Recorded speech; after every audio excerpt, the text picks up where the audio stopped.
there's no telling her, like, oh, I have to go live. She doesn't understand it. Whatever. My grandma cursed me out this morning, though. I'll tell you that. She was not happy with me. Um, I didn't bring any prom photos over. So it was an interesting call. How's everybody doing? Good morning, Jane, Revival, Jessel, Tiffany, London. Listen, Naomi, you guys got your mugs ready? Because I am going to pour you all some tea. I'm telling you, if we thought Mr. Dyson Man was shady, it has been confirmed. This Dyson used salesman coming out here with all his used salesman tactics, including wanting to file for a 501. Lord, let me tell you, you got it ready, Terry, girl. You held me down last night because I couldn't believe what I was hearing. Hey, gotcha, Damaris. Winnie, hello. Denim, good to see you, Alicia. Jason, as always me. Good morning. So we are listen. I'll be honest, right? I don't judge the fact so hard that he's a felon, given my own history and record and background. And I know people can change. But when you look at the dates and you look at what the charges were and you look at current behaviors, it's not hard. It is then hard to not be judgmental, right? Hey, Julie.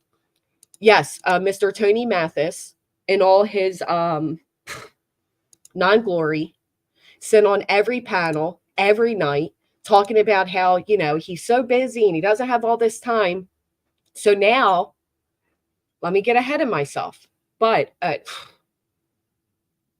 that's where we're headed, James. So we are headed to look at what Tony did last night, who Tony wants to bring on board, and who needs your money to bring him on board. Yeah, right, SS. Listen, I'm going to get my coffee. You all get your coffee ready. Let's do this because we are diving deep today. We are pouring it hot.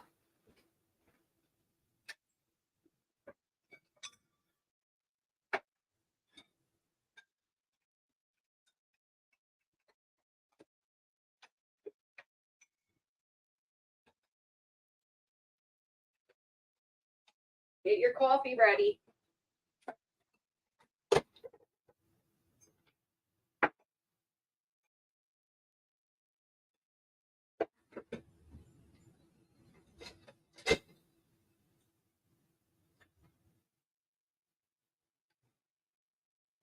Tony the McPhony wants to bring on his friend Nina. And his friend Nina, let me tell you, if we were side-eyeing Tony, side-eye him harder because this man and this woman has been out here taking advantage of these vulnerable parents with these missing children for far too long.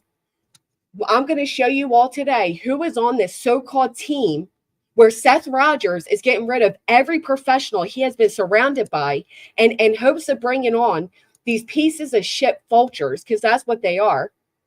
Okay. They are horrible, gross people who are taking advantage of Seth. And you know what else? Seth Rogers did recently buy a motorcycle. So riddle me that. Remember when the Proudfoots were seen? They were seen at the motorcycle shop, right? Hey, what the crock? And everybody was outraged thinking they bought a new motorcycle. How dare they buy a new motorcycle? All along, they never asked us for money, right? They didn't ask us for a penny. But here they are. Here is Seth, who has gotten money from the public, and he's buying himself a new motorcycle. Nobody's saying a word about that, but they sure were outraged when they thought Chris Proudfoot bought one, right? Anyway, today's not about Seth. It's not about Chris. It is about Tony the phony and his good old buddy Nina Defina. Okay, because that is her new name, Defina. That woman. Oh yeah, he sure did, Angel. Did we really believe all that money went towards flyers that are free? Huh. Um,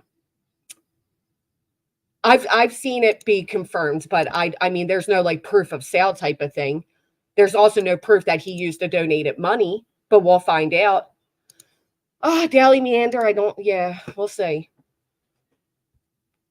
All right, so let me grab my coffee. We're getting started.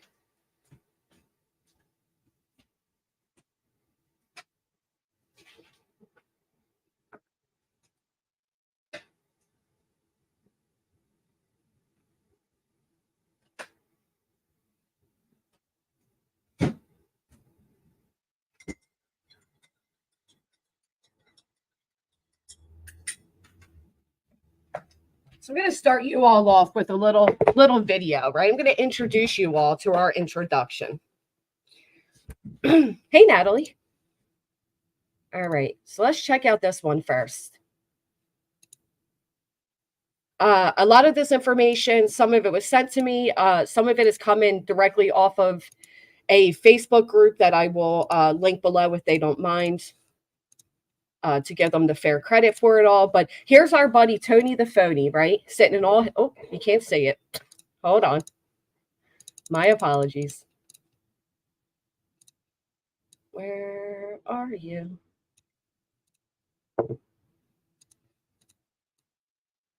Okay. Move that forward. Here we go. All right, there's our friend Tony. Janet, I agree with you. The drama, unfortunately, keeps Sebastian out there, and it is now coming down to money, which is very unfortunate. But I do understand your sentiments, and I agree. It's just the way it is. Okay, so here we go. Here's our, man of the year. When did Tony join the team? May 4th. Hey, Summy. Around the 4th, right? About 2 weeks ago, Tony came along. The PIs disappeared. All the professionals no longer want to work with Seth, but he gets Tony in here. Tony the Phony.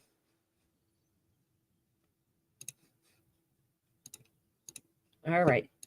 Get the community involved, but it takes a lot to get, I just looked at it today. It's 985 miles. My truck. So the woman speaking here is no other than Nina.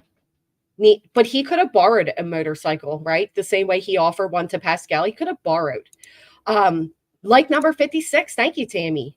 Keep hitting the likes. We get into the algorithm. Let more people see the phonies that are involved with the Tony. Hey, Perry. Okay, so this is Nina. Nina speaking.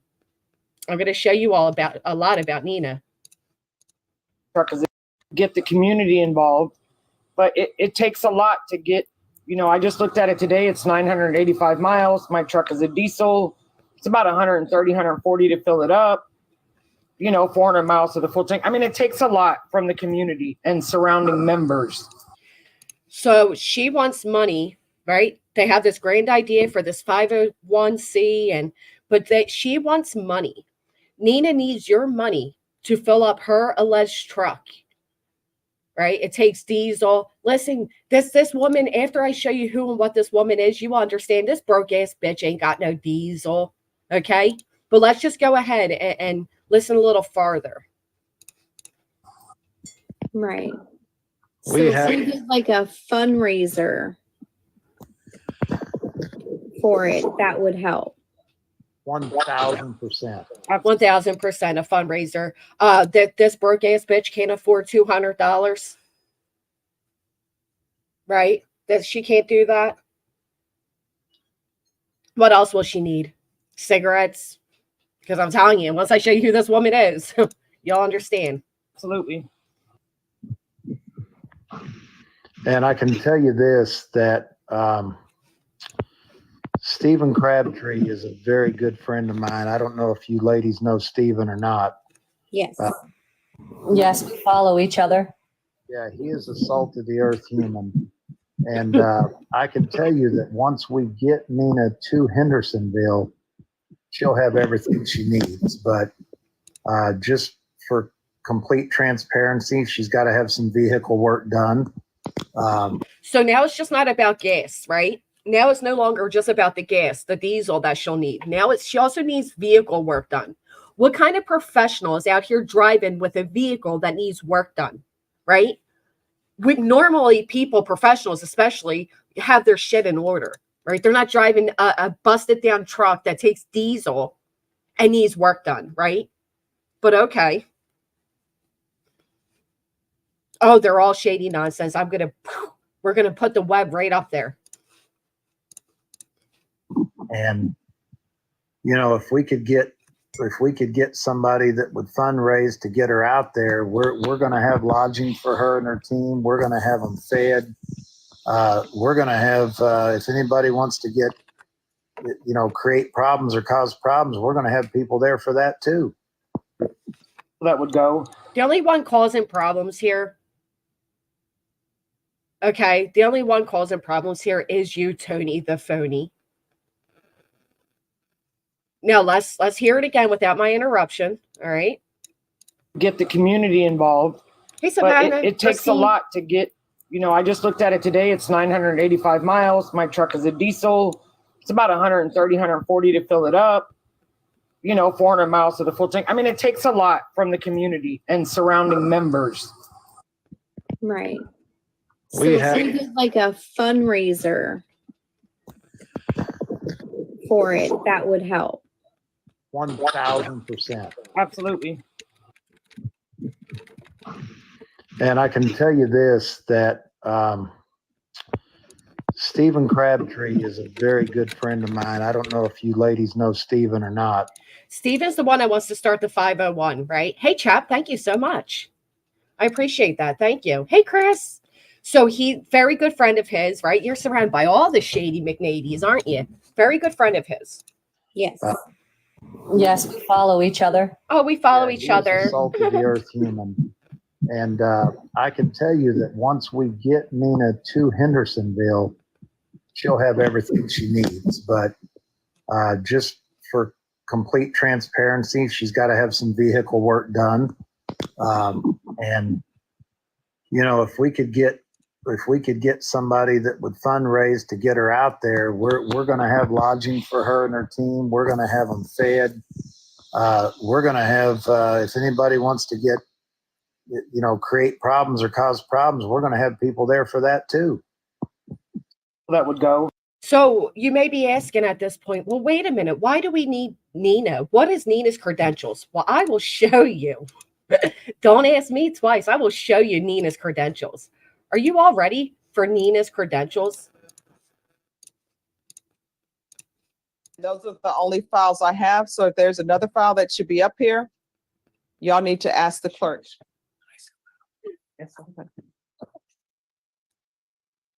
That's the lovely Nina. Hello, Nina. Miss, my car's busted down and I need diesel. Hello. Right. Are they having an armed civilian security? What are they? Who are these people? I'll tell you who these people are. These are the type of people that Seth Rogers works with every day.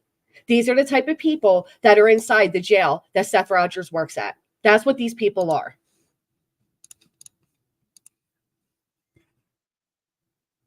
All right. And Caroline, I've signed that. I love this judge, Judge Boyd. Watch her faithfully. Amazing lady. That's done. Bashan, this is an application. Court is calling 2023 CR. In the words of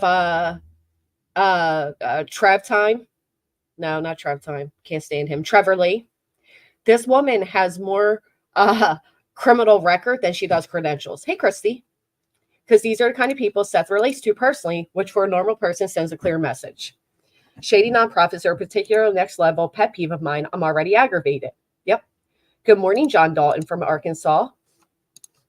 CR 3548, State of Texas versus, how do you pronounce your first name? Delina. I've been mispronouncing it forever. Davina. State of Texas versus Delina Glass. Could I have parties announced for the record for the state? Jason Garrett, you're over. Defense. Adrian Pettis. And are you Miss Glass? Yes, ma'am. Counsel, have you received all the discovery in this case and did you review it with your client? Yes, Your Honor. Court will find that the state is in compliance with discovery. Ms. Glass, I'm showing you what's entitled application for deferred adjudication.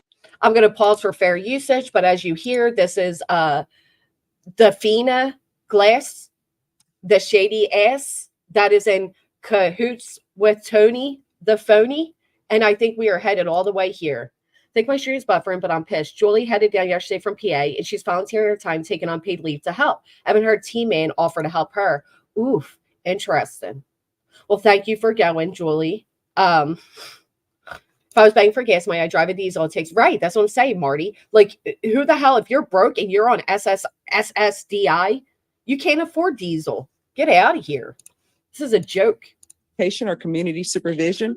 Did you review that with your attorney? Did you understand it? And did you sign it? Yes, Your Honor. Let me jump ahead of myself really quick and tell you all that Nina owes, obviously she owes restitution. She owes community service. Nina has been granted community service with her help in the Caleb Harris case. Her help has not been helpful. Okay.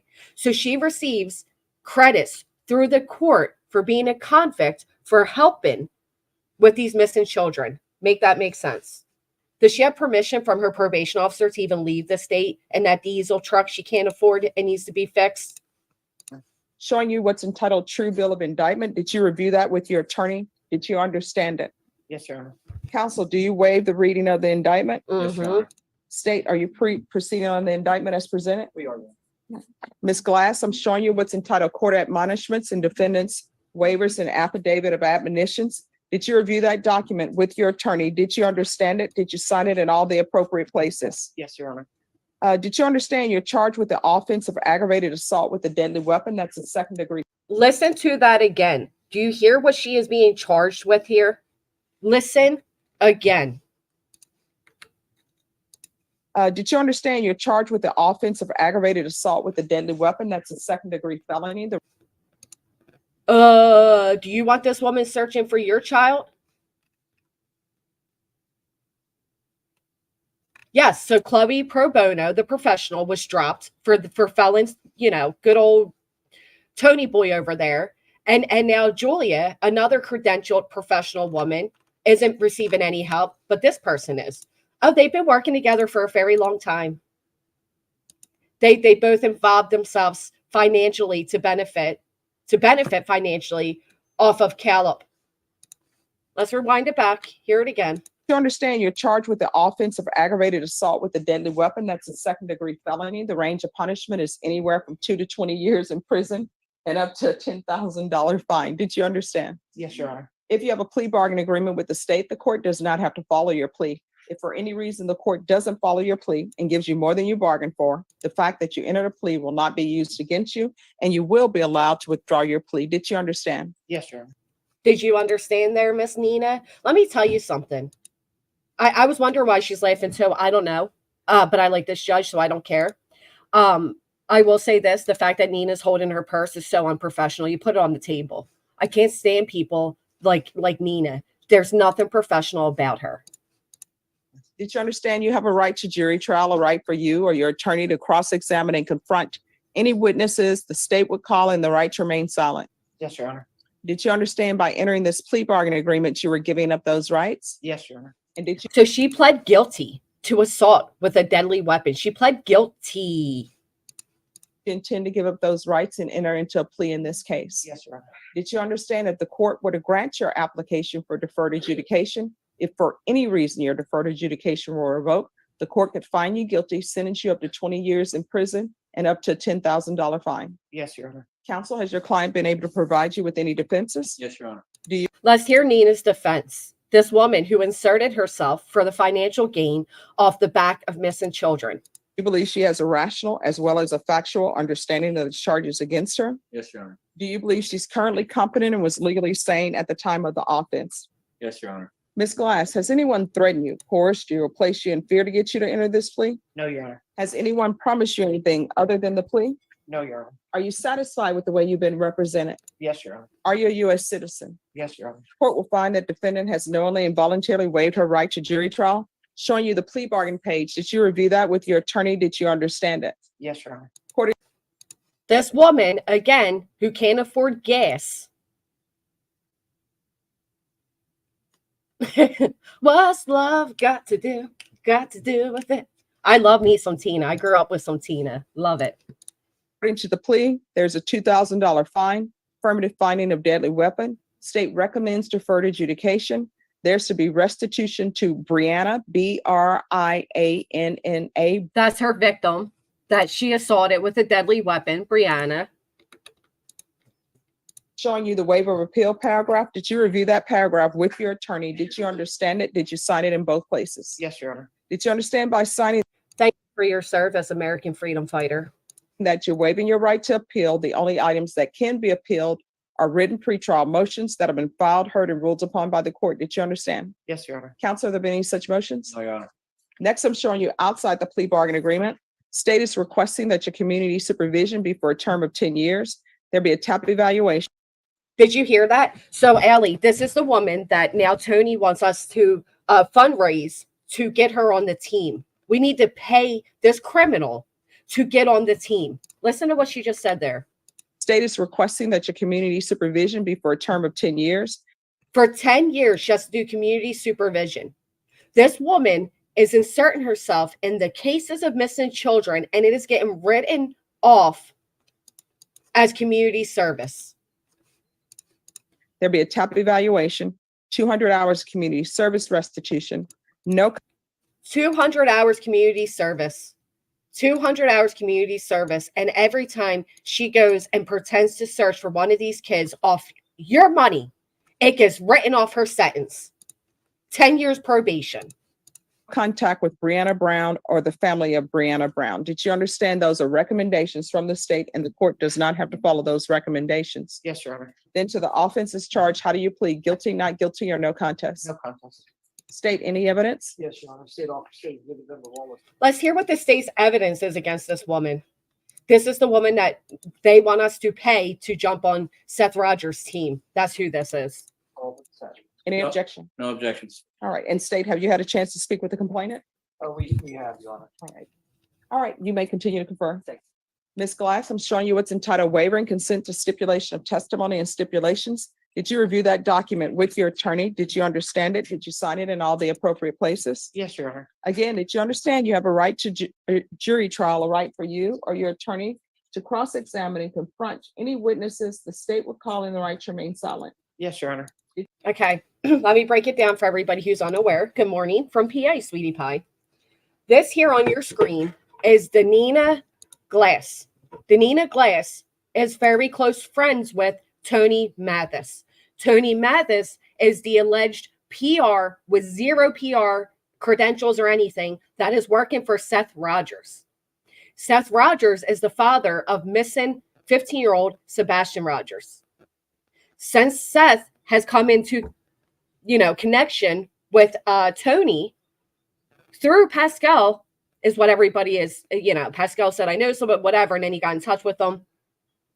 Tony has spoken about making his own email, making his own Facebook group, making his own GoFundMe, making a 501c. And now Tony wants to introduce everybody to Nina here on your screen.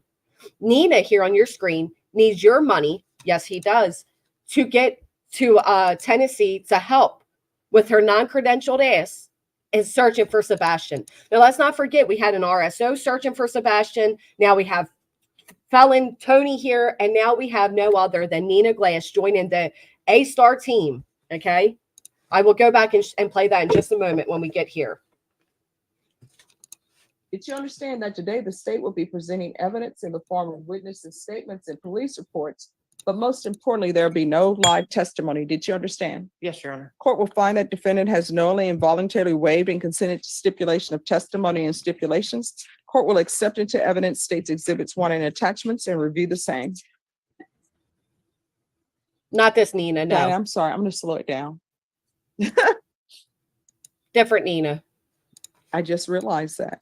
You know what? Seth works with dodgy people all day, and I refuse to believe that Seth working around criminals all day, every day, isn't aware of who is a criminal or not. And even if he weren't, he has access that us normal folks don't to run the backgrounds of these people that are benefiting financially off of his child. Stephanie, you're talking too fast.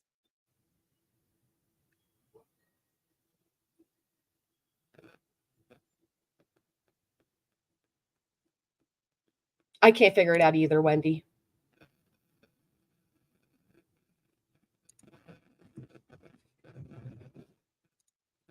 I'll show you all in just a moment. Assault with a deadly weapon, Thor. 10 years probation, 2 years community service. Community service is being written off by her inserting herself into these missing children cases where she financially benefits. Mm-hmm.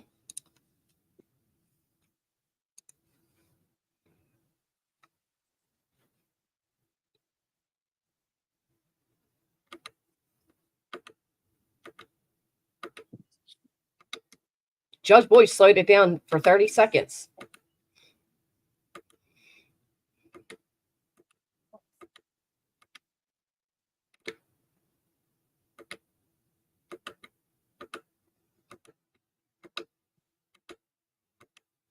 Oh, is this bothersome, Nina? Oh.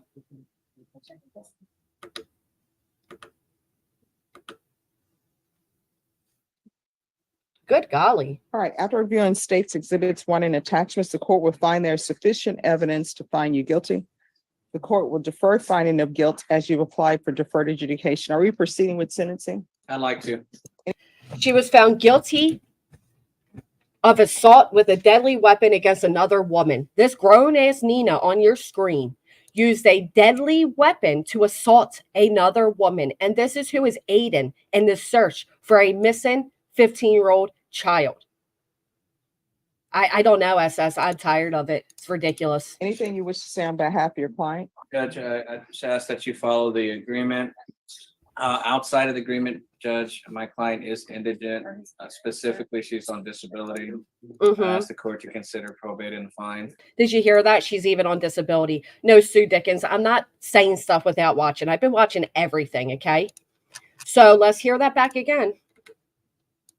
Specifically, she's on disability. I'd ask the court to consider probate and fine in full or partially. So he wants them to probate her fine in full or partially because she's on disability. She's on disability. In addition to probating some of the community service. Oh, can you also take away some of the community service because she's disabled? But her disability doesn't stop her from inserting herself in these missing children cases. I do not. Nonsense. That's interesting. I wonder if that was written off as well for community service. All right. Why were you late for court? I had to bring an Uber down here, and then I come from Universal City in the traffic disorder. Oh, so you do know what an Uber is. Let's listen to that again. Why were you late for court? You were late for court? Ugh. Okay, but she's late for court, but she got an Uber. So she does know what an Uber is, but it's easier to ask all of you to pay to fix her truck that needs diesel gas. How many of you are buying a diesel vehicle when you're on disability? I'll tell you what, I'm not on disability, but I'm a broke-ass single mother of 2, and I'm not buying a vehicle that requires diesel. I had to bring an Uber down here, and then I come from Universal City in the traffic disorder. All right. She did text me this morning too, Judge. All right. What is your disability for? I've had 5 back surgeries, 2 knee surgeries, and ongoing autoimmune disorders. Oh, so with 5 back surgeries, 2 knee surgeries, and an ongoing autoimmune disorder, this woman is out on the fields with your hard-earned money, searching. We're supposed to believe this woman with her 5 back surgeries, 2 knee surgeries is searching for these missing children. Are you searching to fill your bank account? Oh, you're right, horse with no name. How dare I become a single mother? Gee gollikers, that's not common nowadays. Yeah, I'm allowed to be full of judgment when I've made changes in my life to better myself, and these people are actively going off the bad behaviors. Absolutely, I am judgmental.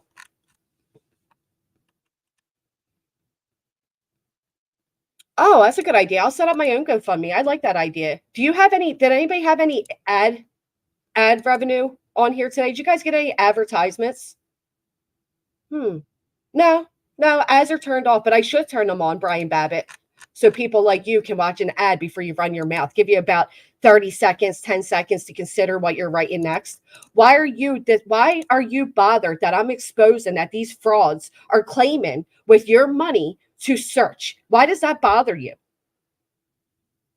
You should be more bothered by the fact that every professional around Seth that actually had the credentials to help find this missing child has been dismissed. So these absolute jokes of people could come in and ask for your money to go ahead and search for this child with 0 credentials and 0 money in their bank. Right. That should So bother I'm you reading more. the police report. So it always appears that females want to fight over some. I never said that we pay it, Patty M. I never once said that we pay her benefits at all. That didn't come out of my mouth. I don't know how or what she's on. I just know she's on disability for 5 back surgeries and 2 knee surgeries. That's what I know. boyfriend who could care less about either of them. So explain to me why you thought it was appropriate. Your daughter's ex-boyfriend's girlfriend is coming over to have a conversation with her. I say conversation loosely. And so your daughter calls her brother and says, hey, this girl is coming over. So instead of anybody saying, let's call the police, everybody's like, oh, she's coming over to start something. And the brother's like, well, I'm going to come over there to help in case there's any problem. Nobody thinks of calling the police. Then you get involved. That's because they're asking for us to pay for her to get to Tennessee, Patty. I'm sorry you came in late and misunderstood. Yes, I usually take, you sound like you're 15 years old. Yeah, I really care what a horse's ass thinks of me. This is no other than Nina. I'll go back and revisit so you guys can all see it again.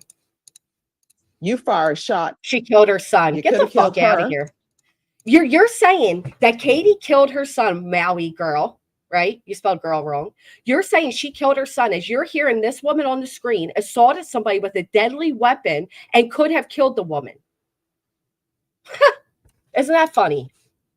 Quite the ironic comment right there. Listen again to what this judge says. Then you get involved. You fire a shot. You could have killed her. And I'm reading this, the bullet went through a bedroom, went somewhere else. You could have killed some young child who's just at the apartment trying to enjoy his best life. And meanwhile, people who didn't raise their children appropriately are getting into a fight over some boy who's probably with another girl right now, who probably doesn't have employment and has nothing going for himself. So she assaulted this woman with a deadly weapon, could have killed her over some bum ass man. And this is who you all want searching for this child. This is who you all want to line her pockets to get to Tennessee. If you are judging Katie, you have no business not judging this woman. Let's hear that again. Rewind it back. At the apartment trying to enjoy his best life. And meanwhile, people who didn't raise their children appropriately are getting into a fight over some boy who's probably with another girl right now, who probably doesn't have employment and has nothing going for himself. Because if he did, he would not be dating girls fighting over him. So what were you thinking? It was actually the young man's sister. Yeah, but what were you thinking? It was the young man's sister. It was the young man's sister. Listen, you trolls can come in here. You can say what you want. I don't want anybody accusing anybody of murdering Sebastian. Okay? Well, I want hope and faith that that boy is out there and can be found. Don't speak on me in my chat and think you're going to insult me. You will absolutely be timed out. You come back in again with it, you'll be blocked. You are allowed to debate in here. You're allowed to comment in here. You're not allowed to attack other subscribers. And you're not allowed to say that Sebastian is dead. It's ridiculous. I was defending my daughter because she was 27 years old. So you're pulling out a gun with a crowd of people. And I read the report, and what it says was your son was trying to pull you back. Other people were in between you and this person trying to de-escalate, and you escalate by pulling a gun. Did anybody pull a gun on you? No, but I did know them to have weapons. No. Did anybody pull a gun on you? This maniac on the screen pulled a gun on another woman over a guy. This is who you want Aiden in the search of a missing child? So you're 2 steps away from being charged with murder and probably on trial for murder, looking at a life sentence where nobody's going to care whether you have a disability or not. Yes, ma'am. And then you're firing a gun, then putting it back in your waistband. People do watch too much TV. Again, she fired a gun over a dispute with a man. This is not okay. This is not what Seth Rogers needs. Seth, please wake up, get back to the professionals, and drop these assholes. Where everybody wants to carry a gun in their waistband like this is Miami Vice or something. Yes, ma'am. You taught your children nothing on that day, because guess what they're going to be thinking? Pull a gun. Guess what? It doesn't matter if there are 20 people around. It doesn't matter if we're in a crowded stairwell. Whoever gets shot, gets shot. And guess what? That bullet that went through somebody's apartment, because they say it went through somebody else's apartment who has nothing to do with nothing. She could have killed anybody that day. This woman couldn't control her anger and resorted to grabbing a gun and shooting, and the bullet went through an apartment of somebody not even involved. Alyssa, I'll go back and revisit that. Their child, and we've had a case like that before, their child just standing in the kitchen, minding their own business, cooking, end up with a bullet in the brain splatter and brain matter all over the floor, and they have nothing to do with nothing. Ooh. And then the defendant is up in here crying, which you would have been up in crying. I didn't mean to do it. Yes, ma'am. Pulling a weapon should not be somebody's first thought. Coward. You should have picked up the phone. And I understand that this started at a different complex, and then y'all took it to another complex. Everybody should have been calling the police. Coward. Pulls a gun without any concern for anybody around. Yes, ma'am. That's people should not have been open the doors. And if your son was coming over to help his sister, you know what he should have said? We're going to close this door. We're going to keep the door locked. We're going to call the police. Yes, ma'am. And that would have been the end of it. Now, guess what? So the whole family's gangsters out of control, right? And this is who we're sending to help search for Sebastian. This is who needs your money to fix her diesel truck to get to Tennessee. This is who Tony Mathis co-signs for. You got a criminal case pending. Yes, ma'am. And you're going to be on deferred for aggravated assault with a deadly weapon. And you will forever be labeled as somebody who has a felony. Yes, ma'am. What, Angie? Are Do you have serious? any- What would I have done if it was my daughter? I'd call the police. You think I'd just shoot and take the risk of killing anybody? Are you kidding me? What kind of nonsense are you on with Underage now? children at your home? Yes, ma'am. What are their ages? She's 17. 17-year-old daughter. Okay. This is what the court is going to do. Court is going to sentence you to 10 years deferred that's being asked for. There's a $2,000 fine that will be probated. There's an affirmative finding of deadly weapon. There's to be no contact with Brianna Brown or her family.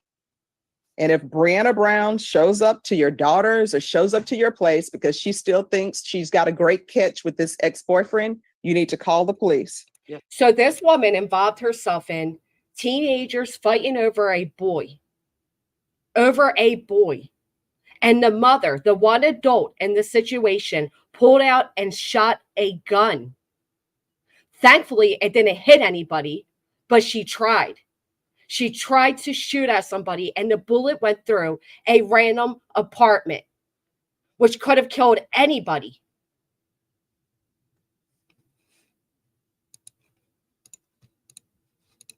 Yes, ma'am.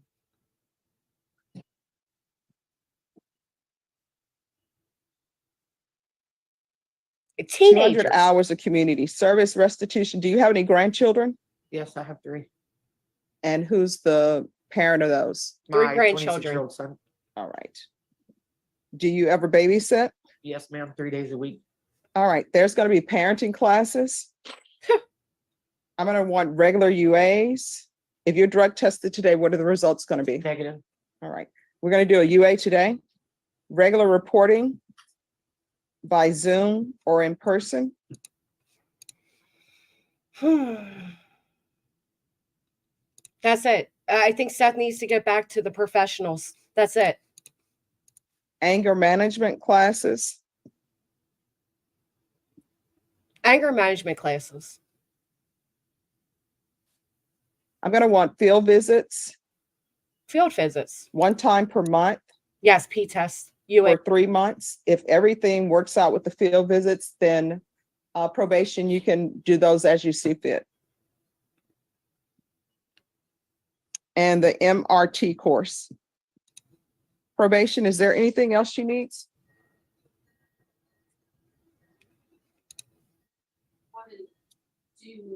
Proof of your SSI or Yes. Proof of disability or SSI. Proof of SSI, because after she committed this crime, she wants the financial charges, the financial price she has to pay to be lowered because she's on SSI. But what is she on also? She's on TikTok asking for your money. Ask how much money this woman has made searching in quotations for Caleb Harris. Within 2 months. If not provided, then proof of employment.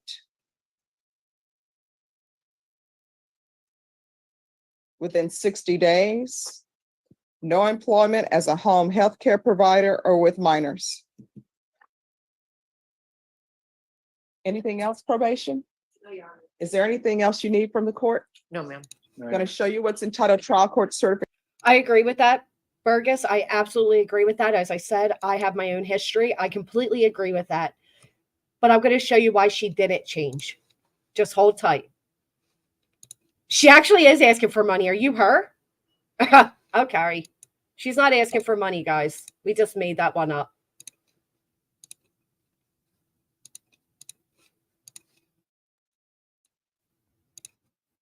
To get, I just looked at it today. It's This is Nina talking here. This is Nina. 985 miles. My truck is a diesel. It's about 130, 140 to fill it up. 400 miles to the full tank. I mean, it takes a lot from the community and surrounding members. Right. We So have- we did like a fundraiser. So if we did like a fundraiser, Tony shakes his head. For those who are unaware, that happened in September of 2023. Okay. A month before Sebastian Rogers was diagnosed with autism, this happened. This was a year ago. Less than a year ago. For it, that would help. 1,000%. Absolutely. Absolutely. You hear that again, Angie? You listening, hon? Get the community involved, but it takes a lot to get, I just looked at it today. It's 985 miles. My truck is a diesel. It's about 130, 140 to fill it up. 400 miles to the full tank. I mean, it takes a lot from the community and surrounding members. Right. So We have- we did like a fundraiser for it, that would help. 1,000%. Absolutely.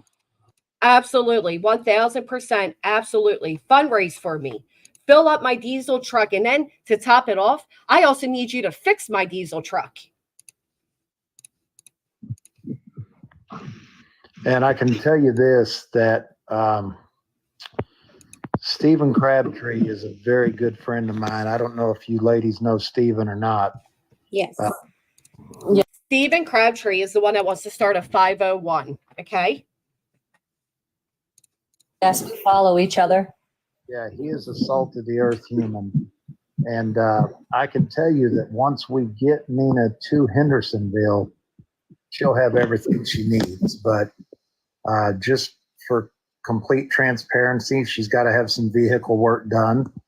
For complete transparency, she needs to have vehicle work done. So when Nina just told everybody, well, it's going to cost this much to fill up my diesel tank and blah, blah, blah. Well, now Tony's coming out to let you all know, well, she also needs her vehicle work done, right? So we need to fix her truck to even get to the gas station to fill it up with diesel. What a joke this all is. And, if we could get somebody that would fundraise to get her out there, we're going to have lodging for her and her team. We're going to have them fed. What is Nina's team? Nina's team of what? Nina's team? She has a team? Okay. Hold tight because we'll check that out too. We're going to have, if anybody wants to get, create problems or cause problems, we're going to have people there for that too. You're the only one causing problems here, That would Tony. go. Was that clear enough for you there, Angie? I haven't seen you comment against this, saying she doesn't want our money. So let me pull up a few more things to give you all an idea of who this Nina is. Okay. Let's start with this. I like this post. I'm posting this because I saw that there is a growing concern about the Nina Glass, whom also goes by Nina Glass, and runs the company's search and rescue SATX. Search and rescue. Let's check that out. Search and rescue. What was it? SATX. Okay. San Antonio, Texas. All right. Let me just cut that one out. To address the concerns about her possibly embezzling funds, Mrs. Glass has a history of theft from places she works. After some digging, I discovered that while employed with Target, she conspired with another individual to defraud the company and assist them with theft. Mrs. Glass uses or has used her private Cash App and PayPal to solicit donations from the public. Her private, okay? This is supposed to be a business. Mrs. Glass was involved in a shooting incident which resulted in a 10-year felony probation term. This incident happened at an apartment complex not far from her residence. She was the aggressor in the incident. She claimed innocence the entire time and said that she would fight the case but took a plea deal at the first opportunity. She was kicked off a search in Calhoun County in 2023 and escorted out by Calhoun County Sheriff's Department. There were allegations of fraud and misappropriation of funds provided by the missing person's family. Do you hear that? Provided by the missing person's family. Fraud. Thank you so much, Booberry. Thank you. Mrs. Glass was kicked off of a search in Live Oak, which is in or near Baxter County, because she was involved in a search that involved a minor. She is not allowed to work around minors or in-home health care, presumably to keep her away from the vulnerable population. We just heard the judge state that. Mrs. Glass is known for drinking on searches and for drug use. She has been observed on multiple searches on different occasions to be under the influence of drugs or alcohol. Well, with 5 back surgeries and 2 knee surgeries, I'm sure she's prescribed something. So let's check out. Here's the reports. I was dispatched to the above address for a theft report.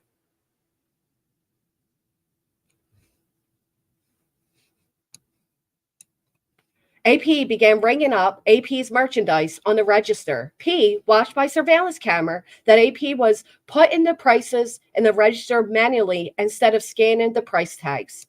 So Miss Nina there had her friend come in and they were going to go ahead and just steal from the company. Instead of scanning the items, she was manually typing them in. She was involved in this.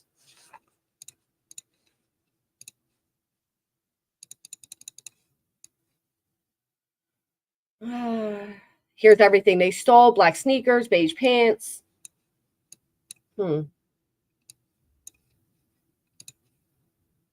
What's this one?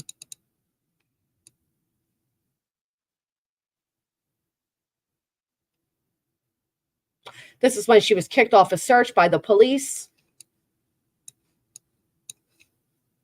Kicked off a search.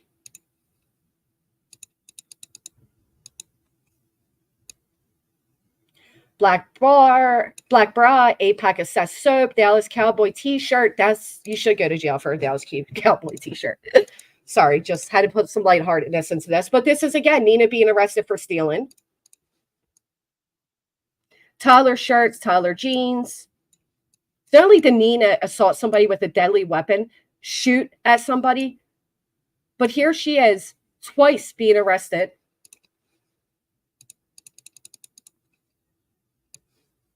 Daniela Glass. Would like to speak to surgeon, help him with blow drive team, woman on premise and needs to go. Here's where she was kicked off another search. Thank you so much, Miss Robin. Missing person have become a business opportunity. Pretty gross. That's a good question. I'll check the dates. This is when she was kicked off another search. This is 2/4/23. So February 4th of 23. A few months after this, she went on to shoot a woman. So February 4th of 2023. And by September, she was shooting at a woman. This is all just last year. This is as she's claiming to be an advocate and searching for these children. A few months later, she goes to shoot at a teenager over a teenager relationship dispute. Spoke with John Fletcher, wanting some particulars, and Sergeant advised the sheriff advised that family members wanted certain people to leave. Mr. Fletcher wanted to know if more was going on than what was told to him. Mr. Fletcher never questioned any information. Mr. Fletcher advised, sounds like they have worn out their welcome. Again, another family asked that she leave. They did not want her there for their child. So, I was search and rescue with Nina, Delina, was ordered not to map out or speak about search without her rolling out of bed at noon. I am certified. Can confirm Danila being drunk while searching every day. No excuse for the actions. Only went live to prove she was searching for 30 minutes of the day when questions got asked. Always on phone with Kim, playing a next move for money, how to make others the scapegoat. Stayed at family's friend's house and hotel. Bought $3,000 dog while searching. Had huge B-Day party, 300 plus spent on liquor. Took whole family on vacation to CC. 2 meals were bought for searchers per week. Rest was paid for by Facebook groups. Bar fights in CC. Overheard many phone calls about running background checks on her own team for social security numbers for leverage. Make purchases under their name. Making everyone sign gag orders because they know too much about money, illegal activities. Phone calls about SATX members, merch buyers going missing if they ask questions because she got your addresses. Danila is a con artist. She has a past and everyone loves a good comeback story. This ain't one. This was a professional that was working with Danila, with Nina Glass. This is their account of what they experienced with her. Okay. Here's another report. Staging at clubhouse, restroom is where they are at. This will be a person in charge. Are going to boat ramp and make sure that everyone complies. There's quite a few people out there. Make back believes the caller is at location. There's some hot-headed guys that want to take care of this themselves. She was advised that deputies are on scene. She says she will not say anything else.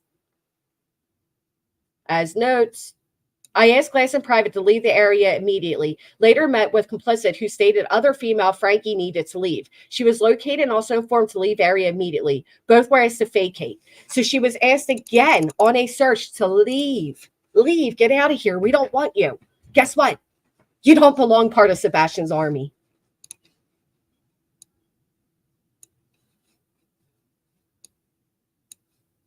Female that is in Port O'Connor, who was helping with search. She texts him that the Calhoun County Sheriff is escorting her out of the county.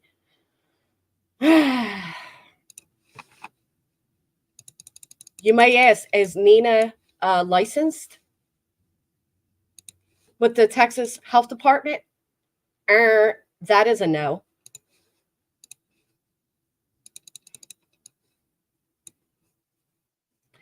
The Corpus Christi Police Department is unaware of any previous incidents involving Ms. Glass. Ms. Glass is a private citizen who is conducting searches independent of the Corpus Christi Police Department, which is well within her rights. Ms. Glass is not now conducting, nor has she ever conducted, any search efforts under the direction of supervision of CCPD. She lied. She lied and said she had the police department's permission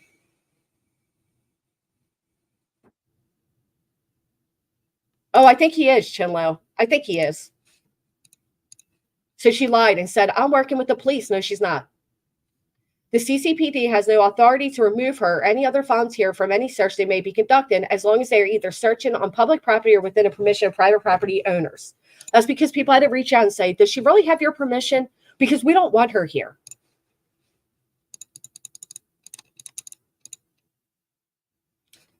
I was one of the lead persons and one of the best friends of the mother of the young man that we are searching for in Calhoun County. And please keep sharing your experiences with her. I was involved in at our station just about 24/7 until he was found. She 1000% hindered the search. She was unprepared, drank, lied about resources, and gave false promises. If it wasn't for our community banding together, we wouldn't have found him. We found our own resources. The family purchased her and her friend coats, gloves. We put her in a nice vacation home for free, provided food, toiletries, you name it. She even had us bring her laundry detergent one night. She had her friend follow anyone around that tried to speak privately. She was supposed to show up at 1:30 that first day and didn't make it until almost midnight and insisted on meeting the family at a local bar. You hearing this? Meet at a local bar. The person that we were searching for, Hunter, his uncle immediately reached out to me with a huge concern that she was definitely under the influence of drugs and definitely drunk.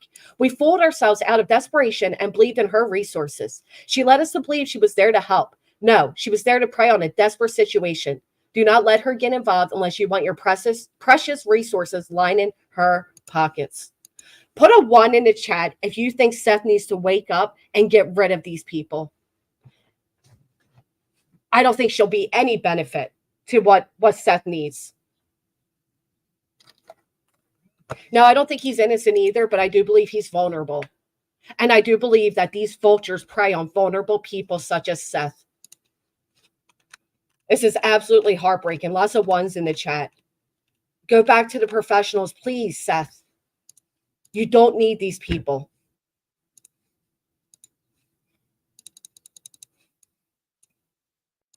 Does this woman, Daniela Glass, aka Nina Glass, you know, the one Tony is raving about, does she have her own search and rescue company? And if so, how? I watched a video of her being sentenced to 10 years probation. Also watched a judge probate the $2,000 fine due to Nina Glass stating she is on SSI. Her disability is 5 back surgeries, 2 knee surgeries, and an autoimmune disease. At least that is what she told the judge. How can she have a search and rescue company being on SSI? How can she receive donations to her personal Cash App? All money she receives has to be reported to Social Security. Does she report the donations? No, because they're donations. How can she drive long distances or search for missing people if she is disabled?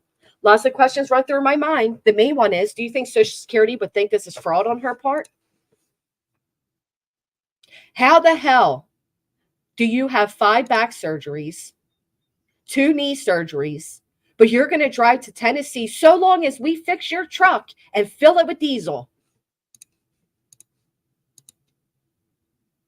Mrs. Glass known for drinking on searches and for drug use.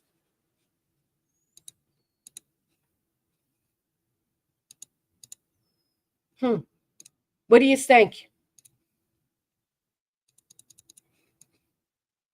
Lead persons and one of the best friends of the mother of the young man. Do we heed these warnings from other families that were grieving? This is horrific. Provide her lodging. They say she even asked them to bring her laundry detergent. This woman wouldn't even go get her own laundry detergent. They catered to her and she did nothing but hindered their search. Oh.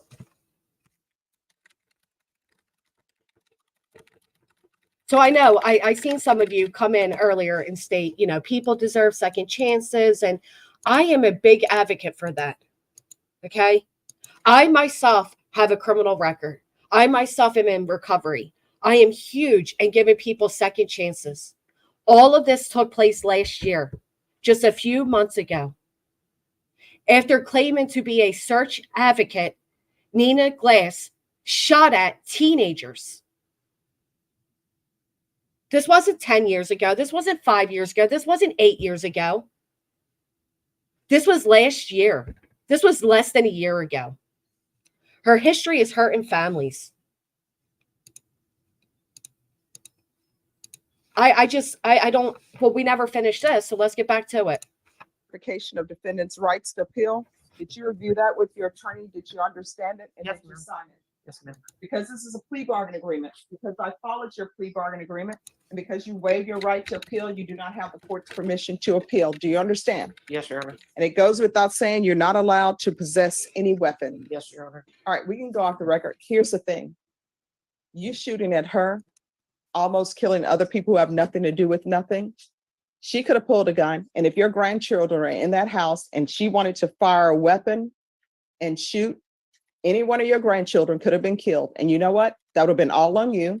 And you would have been on the news crying. You would have been in here crying. And everybody would have said, this is what you all brought to the doorstep. Yes, Your So you're going to have to do better. You understand? You're going to have to do better. Do you think she did better? I don't think she did better. No, Gene. There's no proof of that. Yes, Your Honor. all right. Good luck to you. Thank you, Your Honor. You're welcome. John Colo. Hello there, Miss Kimber. I just have to say this because I'm sure he's watching and I'm sure Tony Mathis is too. I have a personal message for both of them. Mm-hmm. Seth, you need to stop. Somebody needs to reel you in and you need to stop. You need to stop surrounding yourself with felons.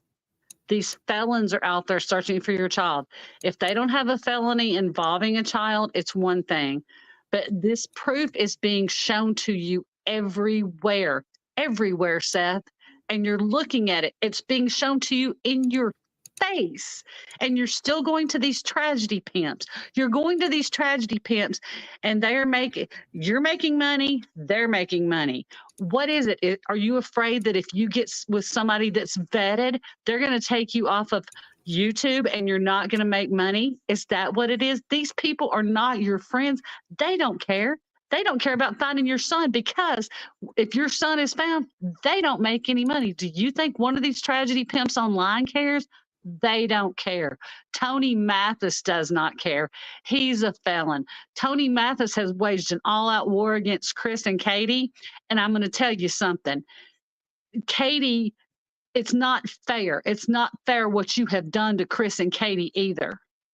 Well, let's slow it down a minute, because I don't think, again, as a felon, I don't think being a felon is necessarily the problem. I think what the charges is. You got Tony. That's what I'm saying. The charges, it's the charges. It's not, that's what I'm saying, unless it's a felony involving a child. But just like her, she shot at a teenager. Right. And Tony has all of these charges, right? Thank you so much, KNS. Tony's charges involve money. This woman here, she involves money. And right away, the minute they are hired or so-called, coming on the team, they jump on social media. And what are they doing? They're asking for money. Welcome, Truth Not Feelings. Hi, Good Truth. morning. Good morning. Good morning. How's everybody doing? Pretty good. How are you? I'm squeaky. I'm doing great. Just stepped out of some meetings and caught what y'all were talking about. Just a couple things. Number one, if you're at an active paper, whether it's state or federal, if you come to Tennessee and you have anybody that is armed protecting you, that's another felony. You can't do that in Tennessee. Interesting.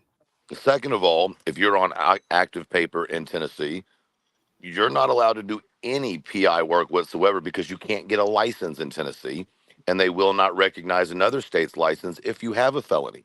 And she's not licensed. I don't believe she's licensed. Well, if she's receiving money for PI work and she comes to Tennessee to do that shit, I promise you it'll be shut down quicker than shit, because Sumner County Sheriff's Department won't stand for it. I hope not. I think this is all filthy. This is all horrific. And listen, I don't want anybody to be confused. Having a felony does not make you a bad person, okay? What it does, however, if your felony is directly involving a child, someone under the age of 18, there's no answer for that, right? And what should be more concerning is that you have an assumed SO who is bringing on nothing but felons. And when you're on active paper, meaning active probation, you cannot be in conjunction or coordinated with other felons. Period. That's right. That is very much true. You're not allowed to associate with other felons. That is fact. Now, when you get off paper, that's different, but she's on active paper. Yeah, this was less than a year ago. So. And meanwhile, the professionals, right? Rather people like them or not, the private investigators who are credentialed and professional, they're the ones that were dismissed so that we can bring in these guys and fix their trucks and fill it with diesel. Well, you notice they've taken all the fundraising off of YouTube and over to Tiki Tacky. Right, where they're more gullible and videos disappear and, And people can throw gifts and everything else. It's almost interesting to look at that this whole thing feels like a scam. I mean, from the beginning, I'm even including Sebastian's disappearance. Now, I want to think that it's a scam. I would love for it to be a scam, right? I would lose every bit of money that I've donated in this process with a smile on my face to know that young man is safe and happy. Right. Exactly, Truth. Exactly. So it's not beyond comprehension to think that there's no way that you look at this case, and I'll shut up after this. I don't mean to take over, but there's no way you can look at this case and say that Seth is always one step ahead, or that he's not always one step ahead. He premeditates his shoulder injury. So then that comes. Then he premeditates the fact that he's overly tired and on medication. Then he has a lie detector that comes back inconclusive. Then you have the rumor that comes out from the intern. And then all of a sudden, Nancy Grace thinks it's so important that she needs to address that on her show. And then follow that with, I don't even have interns, which is a bold-faced lie, because you can go onto Court TV right now and apply for it. Wow. And let's talk about that, right? Because on Nancy Grace, when Nancy asked Seth, did you ever take a polygraph test before? His response was no. But a little Correct. bit later into the segment, Nancy says, we tried to take a polygraph test with you before, Seth, because it was Seth that came out and told everybody, oh, I fell asleep, because the woe is him. Everything's woe is me. And then we find out he lied. Now, again, people aren't picking up on these inconsistencies, but they matter. And then look at who he's associated with. Well, I mean, Nancy Grace proved herself in her own interview about her saying, or after the interview when she talked about chewing out one of her producers, when Tony went on and said that he gave them the questions they could or could not answer. Tony's a PR guy. Why is he telling Nancy Grace what she can and cannot ask? That is bizarre. I didn't realize that. And to top it off, Tony's not even a PR guy. No. He's not credentialed. He's nothing. He's a convict. He's a convict that has found other convicts, and they have lashed together to involve themselves at the most vulnerable time for these parents, and they do nothing but harm these cases. You can look it up. It's everywhere. I mean, I don't disagree with you. I just have to. Everybody has to stop and ask themselves for a second. Why is Seth not crying when he talks about Sebastian or the birth of Sebastian, but he cries when he talks about Katie leaving him? Yep. I mean, he's not cried. He's not actually cried one time on camera when it comes to Sebastian. He sounded like it. He's made a couple of teary little jerks in his voice, but I'm talking about he has not cried. And you're telling me someone can cry about their ex-wife of 8 years ago, but they can't cry about their child who's missing. Well, why couldn't you cry? Great Why question. wouldn't you be able to? The reason is, in my opinion, is because you know he's safe. Well, it was Seth that said a few weeks back that he knows where Sebastian is, and nobody asked him to elaborate on that. Because they're not asking the right questions, remember? Oh, that's what he keeps saying, right? You're not asking the right questions. Like it's a game. It's a game of Clue. It's a whodunit. You could go down the other rabbit hole, which we went down yesterday, and follow the history of the dog handler. Whether you like the lady, you think she's certified or not, whatever, doesn't matter. When you look at the external facts of the production company about the types of videos she works on, about the missing cases she wants to do videos on, and then you find yourself in the middle of this massive investigation that sounds like a movie. You're so right. And you keep dropping your links to your Instagram and, Did y'all advertising. see her movie? Her movie that she did. You know who this lady is, right? You understand she was in Friday the 13th. No, I didn't know that. Are you serious? And then, it's like a fan film. So it's Friday the 13th Redemption fan film. And it's at 2.3 million views. But when she came on to Clues Live the other day, she made it sound like it was just a pastime. It was a little side thing that her and her husband like to do. And she even said that the film was low budget. If you go to the credits of that film, there were over 150 people involved in that film. That's not low budget. On top of that, they have county police and ambulance services in the movie. Wow, I did not know that. So it just adds a little bit of like, okay, this is starting to look really strange. Are you talking about Julia? Yes. Wow. That makes a lot of sense because when she left off my panel on Mother's Day, we thought we came to a conclusion. She admitted that Chris was not mean to her, all those things, but she immediately ran and once again advertised herself. It was bizarre, just like her reaching out to Vinnie Politan. What are you doing? And all then these people. You look at it like this. If you're in production, you have full access to any type of set gear you need, any type of uniforms, any type of anything. You could be anybody. That's interesting. If you have enough pull that you convinced a county to let you use their law enforcement vehicles and their ambulance to shoot a movie. Hello? This is weird as shit. This whole case is weird. And y'all go search everything I just said. You can look up the movie on YouTube. You can go to the credits. You also know that there's a Tony Mathis that has an IMBH or whatever it is, the IMAB. Someone help me with this, but it's the film credit. Oh, yes, he has one of those as well. Well, there's one with that name. There's also one with an Anthony Mathis. And this Friday the 13th Vengeance, that was just made in 2013? Yeah, it's 2.3 million views. I think it was 2009, not 13 or 2019. I might be wrong. The fandom, Friday the 3rd, this Yeah, one. that's it. It's IMBD. So if y'all go to IMBD, which is where all actors register so that they can get paid their residuals, right? They're registered. Now, the Tony Mathis and the Anthony Mathis, neither one has a picture, but it does have the movie that they're in. So if someone wants to take the time to go watch the movie and look for it, then you could. What the hell is going on with this entire case? This is so bizarre. And once again, I'm not saying she has anything to do with it. I'm just saying this is another building block on this foundation of BS. And again, why are all the professionals backing away from Seth? But all the dirty people are running to him. Right. This is so bizarre to me. Look up Julie's name on IMBD, and you'll see everything she's in. Yep, you're so right. Hold on, let me bring it up for everybody. I had no idea of this. I'm not in this to spread lies or anything. I'm here for truth and truth and truth. Now I have opinions from time to time, but you can't bypass what these people tell on themselves about. Here it is. Born and raised in Philadelphia, PA, stunt performer for various college films, Drexel University, York College, Penn State.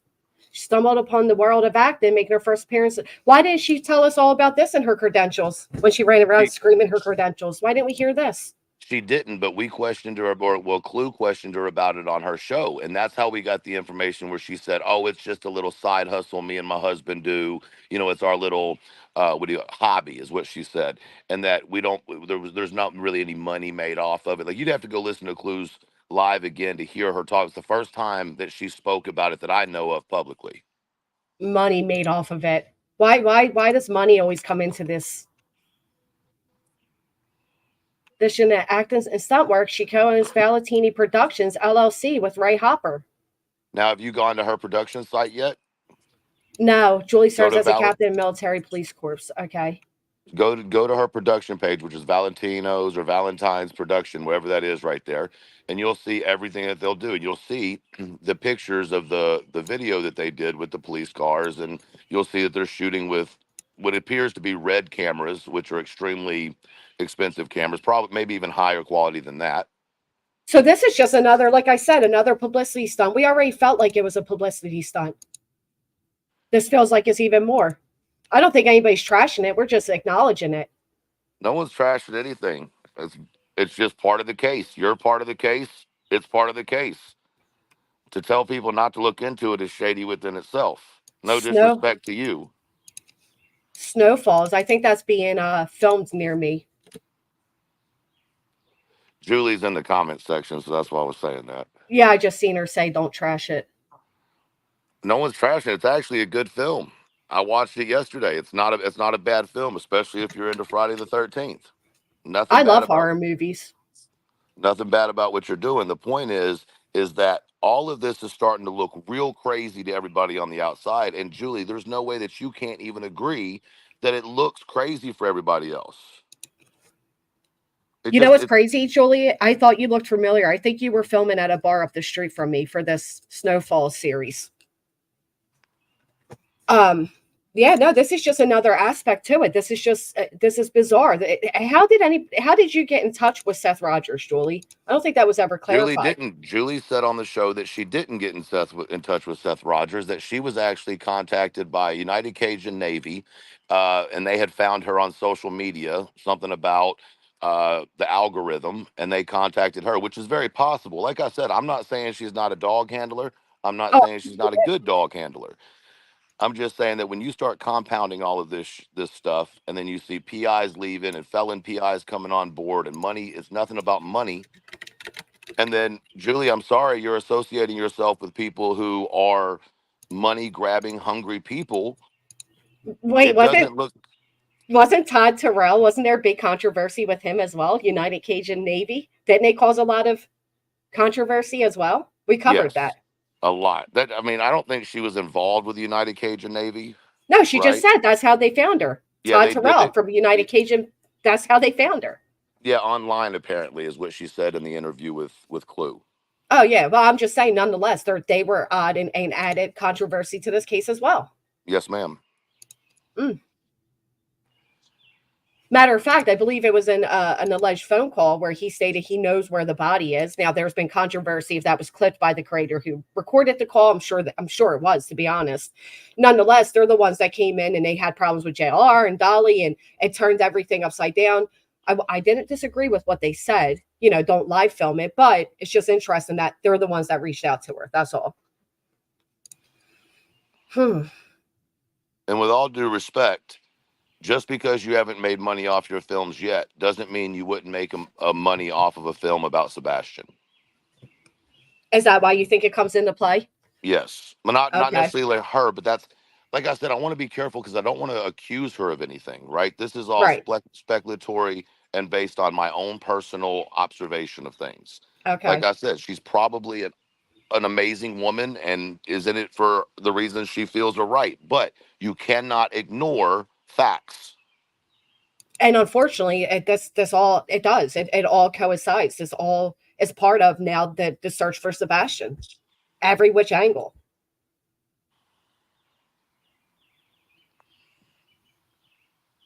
Okay, so here's a question: have you ever interacted with Pascal? I know she was already in connection with Trev. Oof.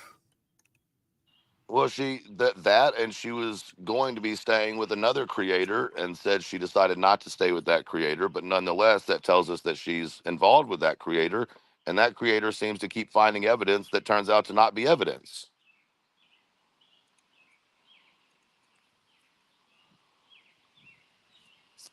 This is insane. This whole thing. I mean, we got Nina, assault with a deadly weapon less than a year ago. We got all these facts of Nina inserting herself in these missing kids, profiting off of it. Tony introduces her. We got Tony and his history of bullshit. This is just all crazy. How does this even... Well, what is happening to Sebastian Rogers right now? What is this? Why is this taking place? Julie, what do you think's going on? Julie, with all due respect, you said on Clues Live that you were going to stay with Jay for Justice, but decided not to, and you were staying with someone downtown. That's what you said. You said you were going to stay with her, and then you got a bunch of heat or people didn't like it, and you decided to stay with someone somewhere else. Why is Jay in Tennessee as well? Yeah. Wow. I think it was Jay for Justice. I may be wrong on the name. Someone can tell me in the comments. I'm sure they know. They were actually Kimber's in here, isn't she? Yes, she's in here. Hey, Kimber, do you remember that part of the interview? Yeah, because I mean, I'm with you on that, Julie. She lives in Florida. Terry Lynn. It was Terry Lynn. I'm sorry. Terry Lynn. Okay. Yeah, not Jay. Okay. I apologize. I could have been wrong about the name. That makes more sense. But I did hear, when I spoke to Julie, I did hear her say she was going to stay with her cousin Howie. I didn't hear the whole Terry Lynn thing. But Terry Lynn's another one. She's from 90 Day Fiance community. Another TV production. Like I said, once again, I'll say it again, Julie, I'm not saying you're a bad person. I'm just saying that your situation, regardless whether it's good or bad or indifferent, to the people on the outside looks shady. It doesn't mean you're shady. It just, these things are starting to compile, and people are getting frustrated with the fact that this young man, Sebastian Rogers, has not come home yet and has not been found. But in the process, we keep having more and more characters come into the situation with no sense of why it's happening. And the only thing that normal people can conclude is that something fishy is up. Right. I mean, if you add all the characters together, it's very shady. It's not a good look. And again, as a professional, it's a shame. Is she associated with Tony and Nina? Are you a separate entity? I don't understand. I mean, when she was on, and I suggested to her that she completely separate herself from anybody on Seth's side or Chris and Katie's side and go independent, and we would help support that. Like, I'd be more than willing to help support if she wasn't one-sided or the other. But when you made your statements that you were, that Chris was this and Chris was that and Seth is good and you're Seth's girl, I'm sorry. The any hope that I had in that was diminished. And if Yes. anything that I'm saying is wrong, please correct me, Julie. I'll have no problem with you correcting if something I'm saying is wrong. So it is. It's the association with Seth, particularly, who's associated with Tony, who's associated with Nina, and they're all shady characters. I do think Julie is credentialed. I think it's fantastic that she's going to look for Sebastian. I just hope it stays on a professional level. That's all. So, Julie, you're telling me you never made the comment that you were Seth's girl. I want to make sure that I understand this correctly before I go and grab what I need to. So you never said you were Seth's girl, correct? She said no. Capital N O. Nope. Okay, cool. Did you see, Julia, about Nina, who's now asking for money to fix her truck and put diesel in it to get to Tennessee? Ray told us that. Okay. I think you should be warned about her. Everything about this is suspicious. The same way people are suspicious of the Proudfoot is the same way I'm suspicious of Seth and all the characters around him. I think that's fair enough. Do you have it, Truth? I'm sorry, what'd you say? Do you have that she says I'm Seth's girl? I'm going to look for it. It may be right that Tony said it, but I know it was said. I believe that there's a screenshot of her saying it in the comments, but I don't have it in front of me. But I will get back to you on that. That's why I asked the question before I went digging. Mm. Does this dude on panel have it? Do you have a YouTube channel? I do, but I'm not here for that. Oh, that's really less sweet. Are you from Tennessee? I am born and raised. Okay, you sound like it. All right. Are you in the neighborhood? I'm from Tennessee, born and raised. Okay. All right. If she was going with 5 others, then why can't they use one of her vehicles? Right. That's the other thing. If Nina has a team, why do we need to fix her truck and pay for what the hell is going on here? Julie, can you see from everybody's perspective how this is starting to look like a movie set with no intents with purposes to that? Like it's starting to look really weird to people on the outside. Can you at least understand people's concern? You know, I'll be honest. I thought we had a fantastic conversation on Mother's Day. I thought we made a lot of leadway. I was very patient and understanding where Julie was coming from. And then I seen her Facebook post, and it was also disappointing. Julie, did you say that you could get a federal search warrant to search the Proudfoot's home? It is all fishy. And to top it off, Todd Terrell. It's just, it all connects. It's all connecting together, and every single one of them is connected to the other, and it's weird. And so many people aren't focusing on this side of it. They aren't focusing. They think it's great that anybody's looking. Well, their home. I'm sorry, did I say phone? I meant to say home, to search their home, their house. Would you let anybody come onto your property who had already said that you did XYZ PDQ, and in the investigation, false leads have come up and XY? Would you let them on your property? I already told Julia I wouldn't let her anywhere near me. Not my property, not my persons, nothing. Nope.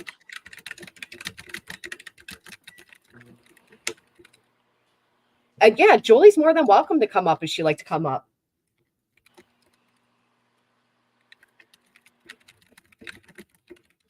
Absolutely, she can. And let's talk about, did you hear what Tony did to Trevor? Basically telling him to back the fuck out of looking for Sebastian, although he's been boots on the ground the entire time, like the guy or not. You know, I know people feel indifferent when it comes to his Nina interview and all that. The fact is, who the hell is Tony to come and start chasing everybody off? He's like isolating Seth in the oddest way and surrounded him with all these people with no good intent. Isn't that what PR people are supposed to do? You mean you're telling me that's not what they're supposed to do? Yeah. Let's get that 501 started, guys. Welcome, Sarah. Thank you. Well, the only reason you want a 501c3 nonprofit is so that you can pay everybody and put them on the board, and that way you can say everybody, it's a nonprofit, nobody makes any money off of it, but you do have to pay your board and you do have to pay the people that work for you. Right. And that's considered nonprofit. Secondly, is Nina coming down here so that Tony can funnel his non-getting paid self paid? That's a great question. No, from my understanding, they haven't even offered to help Julie in any way. Am I right, Julia? They haven't offered to help her at all. I don't really think Julie's so much tied into these characters, if I'm being honest. Well, then that's been a recent thing that she stepped away from, because you can go look at the history of Tony talking about her being on lives with Tony. That can't be said. That doesn't work. I'm sorry. You cannot convince me that all of a sudden in You're 2 days you completely removed yourself from these people, yet you're still in comments, you're still on, the publicly asking for the phone number.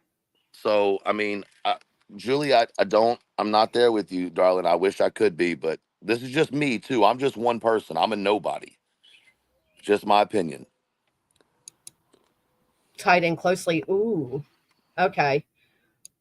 For Tony's phone number, isn't that? I think that's what you wrote in the post to him. Like, oh, I think I have a phone number for. Can you clear up this? This dog conversation. I think it's right here.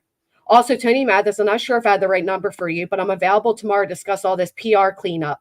I feel as though if the record's set straight, people will go back to searching for Sebastian and wasting time looking into these rabbit holes. No, it's been nothing but rabbit holes.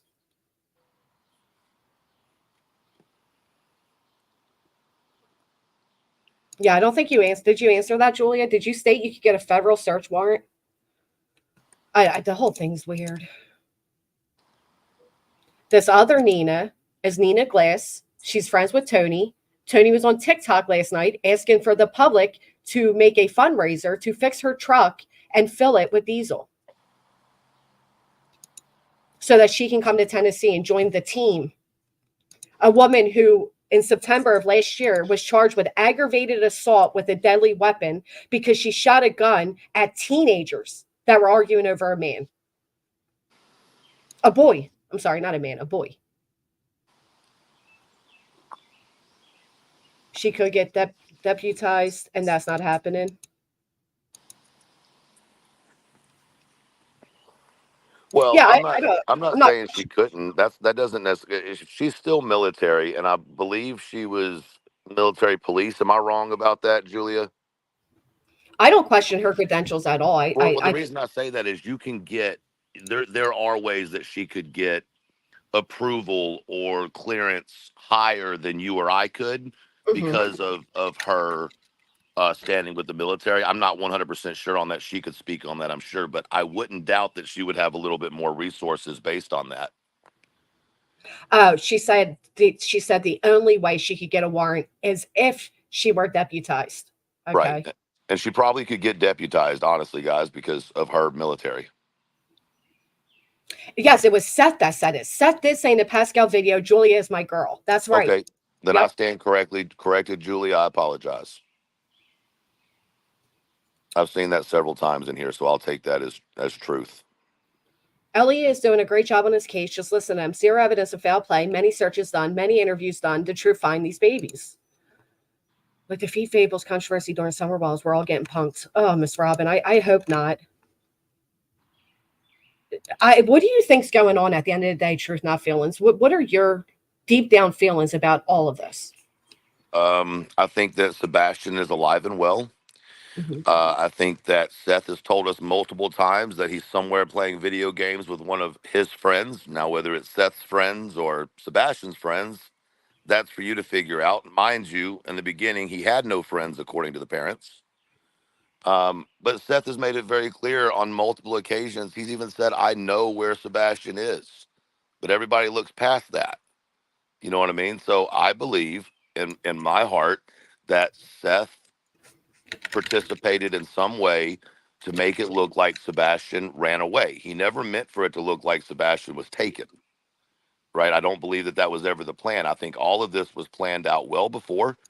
And I think it has something to do with Seth's inability to let Katie go. And somewhere in his mind, he thought he could make Chris look like the guilty one. And that's kind of the way it looks to me. That's very interesting. Very interesting. Okay. Once again, you don't cry over a marriage that ended 8 years ago, but don't cry over your son who's missing. That's very true.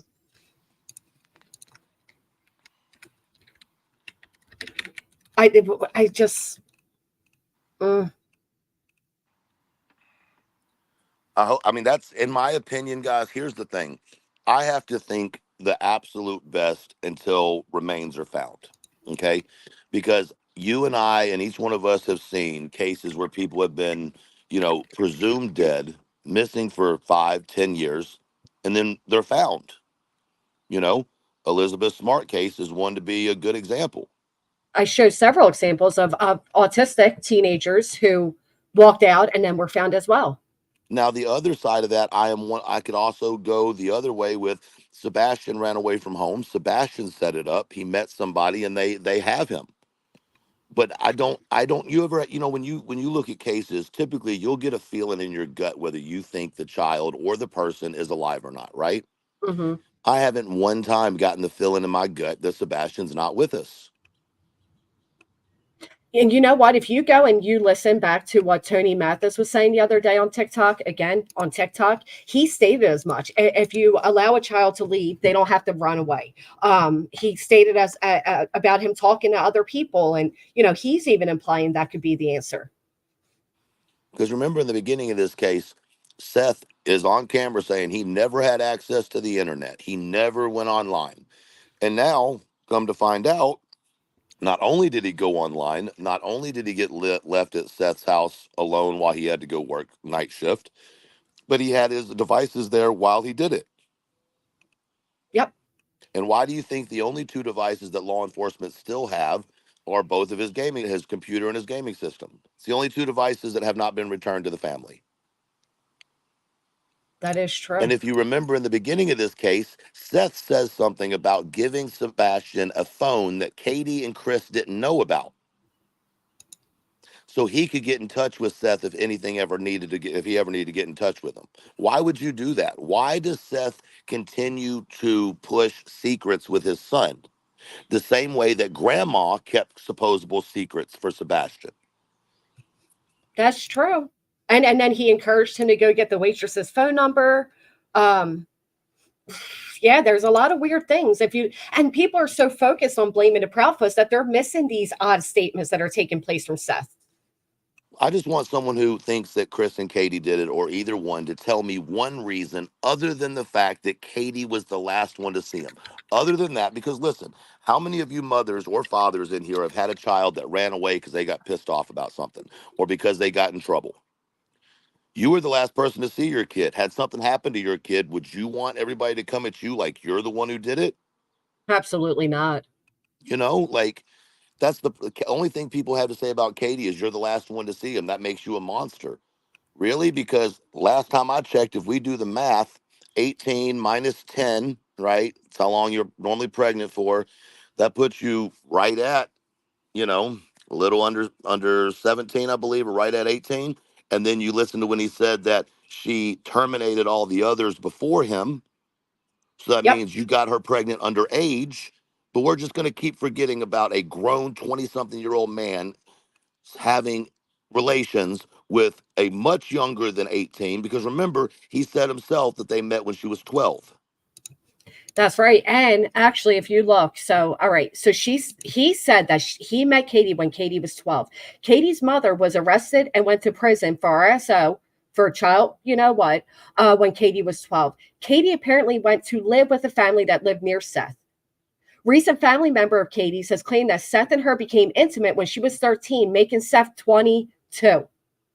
Every time somebody has asked Seth about this, he dodges the question. Then you add in the fact that at 17, they got married. Shortly after they had Sebastian, she joined at 19, okay? And he himself has come out here, Seth, and told all of us that Katie has had prior abortions. So how many times under the age did he impregnate Katie? Well, to be respectful and also to kind of cross case here, if you look at a case that we're watching right now, right? Madeline Soto, young lady loses her life. The question is, well, was she pregnant? Well, we can't find that out because the medical examiner doesn't release that in Florida, right? But here's what you can figure. If Katie got pregnant at an underage and they're living in, let's say, Georgia or California or even Virginia, go look at the laws that are related to that, right? So the only option is termination, or else you go to prison. Sorry. You're right. Termination, or you go to prison. That's so true. And and the fact that you just mentioned Savannah, let me go ahead and show you all how Nina inserted herself into that one too. Did you know that? Truth Not Feelings? I'm sorry, we say that again. I apologize. Did you know that Nina Glass inserted herself into Savannah Soto's case as well? Doesn't surprise me. Where she also had a money grab over on the Drunken Turkey show. Here she is, Nina Glass. Mm-hmm. Oh, thank you for asking, Jane. One of the members may have, or mods may have the link. So, yeah, so we got the fact that, and people are still looking over these red flags. We've been shouting them from the jump. Seth preyed on a victim, no matter how you cut it. And people are over in these, I see them over in these, she's on her way. If Tony can raise her the money, Julie. I see people over there saying, oh, well, maybe Katie didn't have a connection to Sebastian because she went into the army and blah, blah. She was a young girl. And just to put it out here, you know, there's very few creators on here. You know, you're one of them, but you know, Clue has been from the beginning that I followed Clue, right? Talking about this same stuff. Like this is, and that's why Clue gets the hate she gets. I'm sure that's why you get the hate you get. There's a few others that get some pretty heavy hate, but you can't deny what people are saying. You can't if you play tic-tac-toe or connect the dots, you can't deny what you see. It's on paper. You understand what I'm saying? So it's like, it's not even a circus anymore. This isn't even a circus. This has turned into like a film festival. It's insane. You know what else is crazy? I was listening last night. I won't mention his name, but he had two professionals on. And when people started questioning, when it came to certain things pertaining to Seth, this creator would say, well, that's just muddying the waters. I'm sorry, but I think it is very important to know that Katie was a teenager when she met Seth. Why are people like, how's that muddy in the waters? But putting everything out of the rumors, I see people talking about the neighbor still, and you know, Sebastian was locked in the garage, and all these rumors based off nothing more than rumors. That's all okay to add into this conversation to get the professionals' input on this case, but they are dismissing the actual facts. Like And the fact. I want to ask Heather something real quick, if you don't mind. Heather, I'm curious. You're saying that this is all misinformation. Can you please tell me what you feel like is misinformation so that I can, or maybe, you know, she can help explain it to you? Because I don't want you to leave thinking it's misinformation when in fact it is definitely factual information. These are all words that came out of Seth's mouth himself. We're literally using multiple interviews of Seth talking and letting little bits of information out to form. Oh, I got you, Heather. Okay, got you. My bad. Yep. And they also brought up last night, there was so much bullshit, but it's so clear that these people that are so hell-bent on defending Seth, they're just missing all these red flags. I'm so thankful other people see them. He worked until Katie joined the Navy. I call bullshit. Just like I call bullshit that Sebastian's first words were curse words. You found that odd too? That's so bizarre. Come on. A baby's first word was a curse word. What are you doing? I mean, you lie about everything else. You should have at least lied about that. It like makes a mockery. And then his second word was dad, right? Of course. And then his third word was bottle. Okay. Because you know, babies can make 2-syllable words real quick like that. Right. Dada, baba, mama. But notice he didn't add in that he ever said mama, right? So people are taking what Seth said there at face value when it comes to diminishing Katie as a mother. But then ask yourselves, if Seth was this great father that had full custody and a single father of Sebastian while Katie was in the army, why did he go and why did Katie get full custody? Or I'm sorry, primary custody then? Clue, you have definitely said that he literally told you and fiance that to his face that she was 12. I believe that. You know, that's just like Clue was talking about yesterday. You know that video of Seth with his shoulder and the girl working on his shoulder? Clue and Cletus were standing right there and heard Seth call the certain creator over, right? And said, "Are you still rolling?" Meaning live. And that creator responded with yes. And if I'm saying any of this wrong, Clue, please correct me. And he walked back over, got his camera, turned it, and that's when Seth went into the screaming shit. Mm. Am I correct about that clue?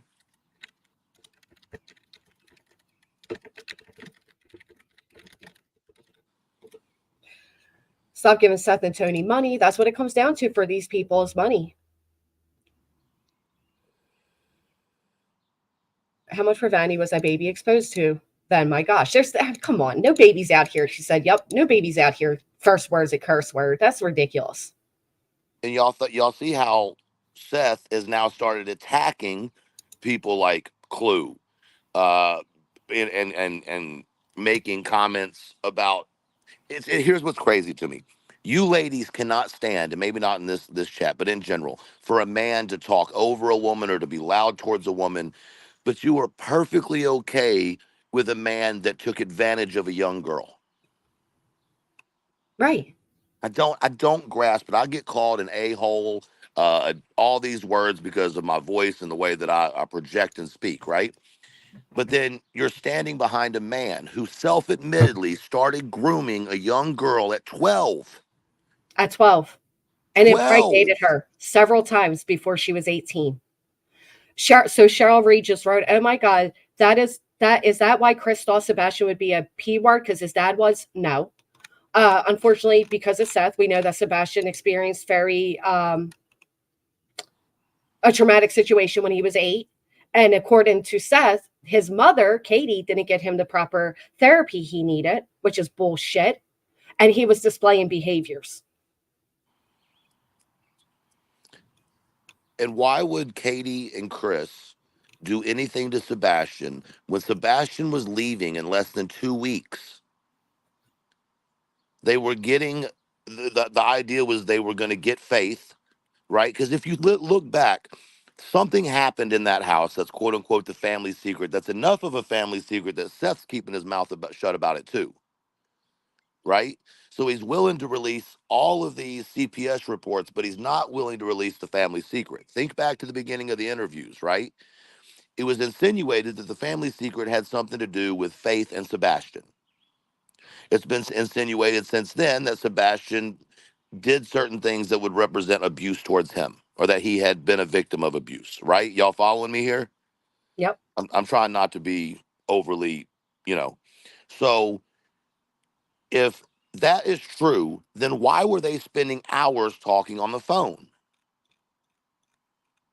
Remember, Seth and Chris said that that they had a close brother sister relationship and that they talked on the phone all the time or FaceTimed all the time.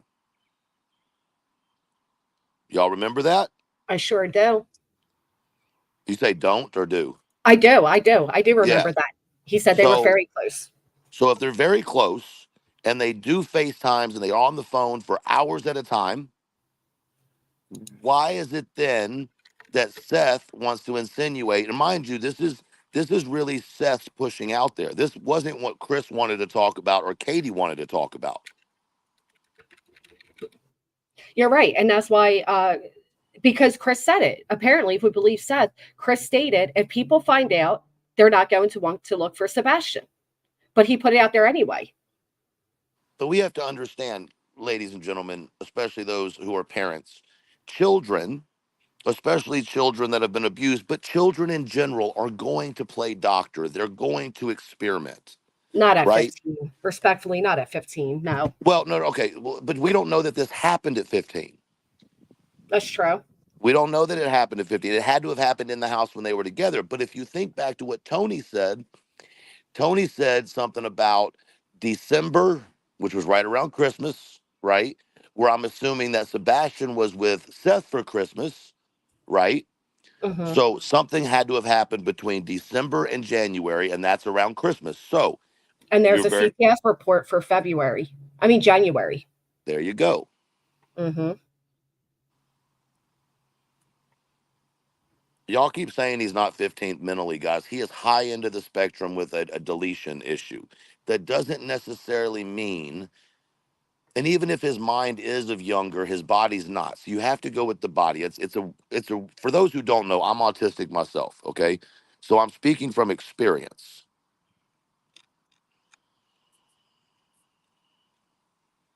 The fact of the matter is he was diagnosed in October of 2023. Because Seth came out and said he has the mentality of a 10-year-old, but at the same time, Seth's telling us he could cook, he could ask for a waitress's phone number, he could play, internet games. So which one was it? It all depends on which side you're looking for. Why are you encouraging a young boy to go get a grown woman's number? Was she a grown woman, not a teenager? My understanding was the word woman was used, or lady, one of the two of those. And if that doesn't insinuate his age. That's fact. I mean, it's true. You're right. People's words tell on them all the time, even when they think that they are covering their story. It's the same way with, like I said, the Madeline Soto case. When you watch the interview the day that she went missing of the mom, tells everything. The whole thing's weird because on one hand they tell you that Sebastian didn't have any outside connections. People will tell you that he was isolated, he was kept in a bubble. But then on the other hand, we hear he stayed up at dad's for however long he wanted. He had access to the internet. He had access to getting the waitress's phone number. So again, it all depends what side you're listening to. And so many people are focused on the Proudfoots, likely because they don't bring the same attention Seth does. Seth offers a panel, whatever, that they're missing all these red flags from him alone. Everything Seth says is so contradicting. Then you add in the fact that Seth didn't even see Sebastian for up to like 6 weeks prior to his disappearance.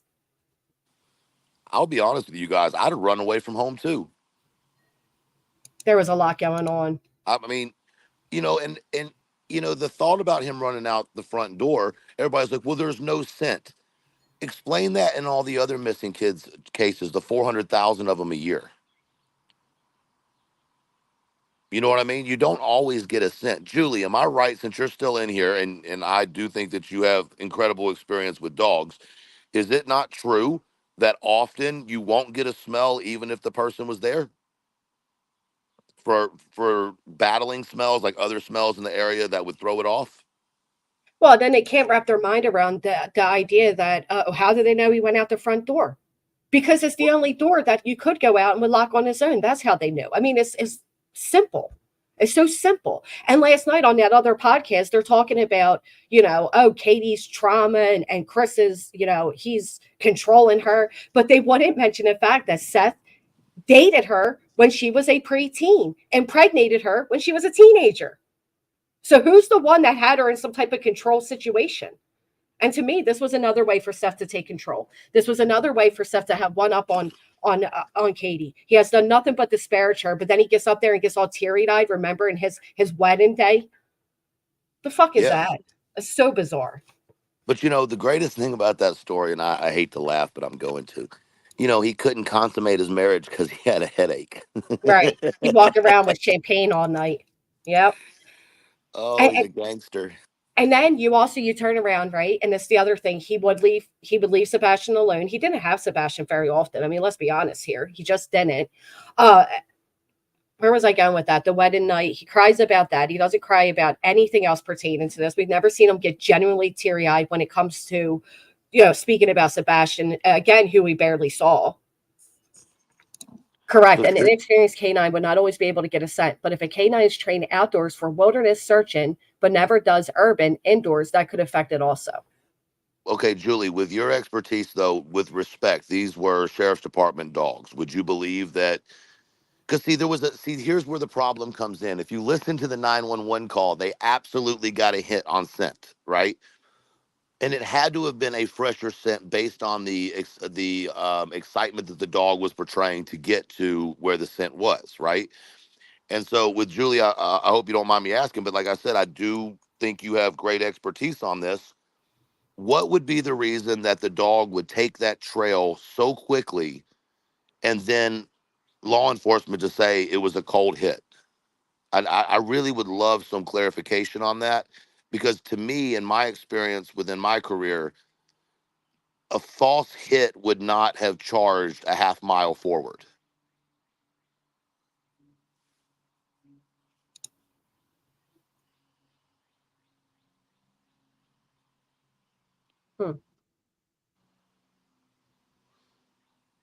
And for the record, I'll say this on here, and then I'm going to jump off in a minute. Truth, was it a tracking canine? It was a tracking canine, Julie. But they did track his scent. Well, that LE's saying they didn't. So that's where the big thing comes up into play. Law enforcement released that it was not a hit, and they did not track anything. But if you listen to the beginning, the 911 calls, you hear them say that they did Correct. get a hit. And then then Seth came out and said there was a hit. So are they withholding the fact that they had a scent for investigation purposes, or was there an Possibly. actual hit? Right. That's what I'm trying to kind of get from Julie a little bit. To answer your question, Julie, it was a long leash. And the weather that day, I'm a little off on, but I'm going to assume probably a little bit overcast because of the time, which would have been about 8 o'clock in the morning. He tracked all the way to the water. And then here's the thing that I want to throw out there. This is where I have a problem believing it wasn't an active scent. The dog did 2 indicators. All right, Julie, this is more so, I'm sure you know this, but it did 2 indicators. He dug his paws at the footprint, not the shoe print, mind you. It was a footprint, okay? Approximately a size 10 footprint. Dug his feet there, right, which is a sign, barked, and then took off running again and jumped into the retention pond. So that's 2 different. Can you please tell? Yeah, it wasn't Julia on that recorded call. He was speaking about Julia when he said the dog handler, but it was not her on that phone call. That's not Julie. Don't worry about that. Can you just? I don't mean to sound rude, but pay attention right here for a second so that I can try to understand this a little bit better. Placed on the foundation of lies, things start to crumble and people run. A dog, when it jumped upon it, would sit and alert. Ellie may not have intended for the dispatch to come out. That's what I'm thinking, Shaggy. But what I do know is Ellie has still said there are no signs of foul play. Guys, if y'all think that Chris in any way, shape, or form controls Katie, you're crazy. He wasn't even living in, I mean, he hadn't even been home in a long time. What I said, Julie, is the dog gave 2. Max, the dog, gave 2 indicators. And if you want to look up Max's history, you can on the sheriff's department's page, all of his training, Julia. But Max took off running from out the front door, went to the left, pretty much the same route that Chris had explained to narc divers, and ended up kind of going at a upwards, around, and then over to the retention pond. About 20 foot away from the retention pond on the bank, there were footprints, not shoe prints, but footprints. Max stopped at the footprints, dug his paws into the area around the footprint, barked, and then immediately took off running the additional 20 or so foot and jumped into the retention pond, where I'm assuming the canine handler released the long leash. So my question is, are those 2 indicators false identifications? And if that's the case, why would they be false at footprints? I personally don't believe they're false. I just believe they are, they don't want the public to know it. Well, if that's the case, then anybody who knows the basics of smell or scent would know that as soon as Sebastian came out the other side, because the water is draining off his body, his scent would be intensified, right? So if it's intensified, someone would have had to have either essentially carried him out of the pond. There's no way, or the retention pond. There's no way he would have gotten out and the scent would have been lost. Julie, residual is possible, but this is a half-mile away from the house, through a construction zone. Let me add that in there. Why don't you know this? I was kind of thinking the same thing. Like, did nobody notify you of all of this? Or did it just say F it and jumped in? Right, that's what we're asking you, if you would know with your credentials and your experience. Why would a dog in the middle of a active track of scent just dive into water? Wouldn't that be indicative of poor training, or I forget the word I'm looking for, but essentially losing the ability to track? Time to retire. Yeah. Oh, her My last last question was question not was seen. okay. I apologize. Did it sniff before it jumped in the pond? That's not said. I don't know. That wasn't said on the um, radio. The officer, the canine handler, only says Max jumped in the pond, jumped into the pond, followed the smell and jumped into the pond. And really quick, for those asking, it was February. Yes, the divorce papers are very eye-opening. There were CPS reports. There were reports of abuse against Sebastian. There's a lot to be found in the divorce papers. I suggest more people look at them. But the divorce was years ago. Katie has been with Chris for almost 7-8 years now. So it's even more odd that Seth's up there crying his goofy ass when talking about the wedding, but not about his child. Here's something else that we can throw out there for everybody. I don't know if anybody else has picked up on it. So we know that Katie lived in Virginia. We know that Katie lived in Georgia while she was underage, right? So with knowing those two things, we also know that Seth was in both of those places. So Seth is an adult. So is Seth moving everywhere that this young girl at the time was moving? Oof. Do the math, guys. Follow their own words. That would explain why he was homeless and didn't have himself together, and it would. Absolutely. Truth Not Feelings is on panel. Hey, Adam. She'll and Julie know these details. I think she should. I'm glad that she's hearing them here. If she, maybe she could retrace the steps. Maybe she didn't disparage Chris all over the internet. He'd allow her on his property. Hey, Lurker. Knee-deep sludge and pond, and it's like quicksand, but they drained the pond. Didn't they drain it? Yeah, they drained the pond and they also sonared the pond. Absolutely, anyone could be in a controlling relationship. I don't think Katie was in a controlling relationship with Chris. I just don't think it. If Chris was so controlling, why wouldn't he have cameras all over his property so he could keep an eye on her? I mean, people are making it like he held her hostage and controlled everything because they did similar hand movements. After being with somebody for so many years, you tend to mimic the way they speak, the way they, operate. It's a natural thing. It doesn't have to be some horrific, he held her hostage. And mind you, you have to remember early on, there was a slip and most people have let it go. But I'm not 100% convinced that there were not cameras in the house. And what I mean by that is your normal indoor cameras that you would have on your surveillance system. And I'm going to tell you why. The police would know, though. Right. But they wouldn't release that to us. Absolutely not. Why do you think the police are so convinced he went out the front door?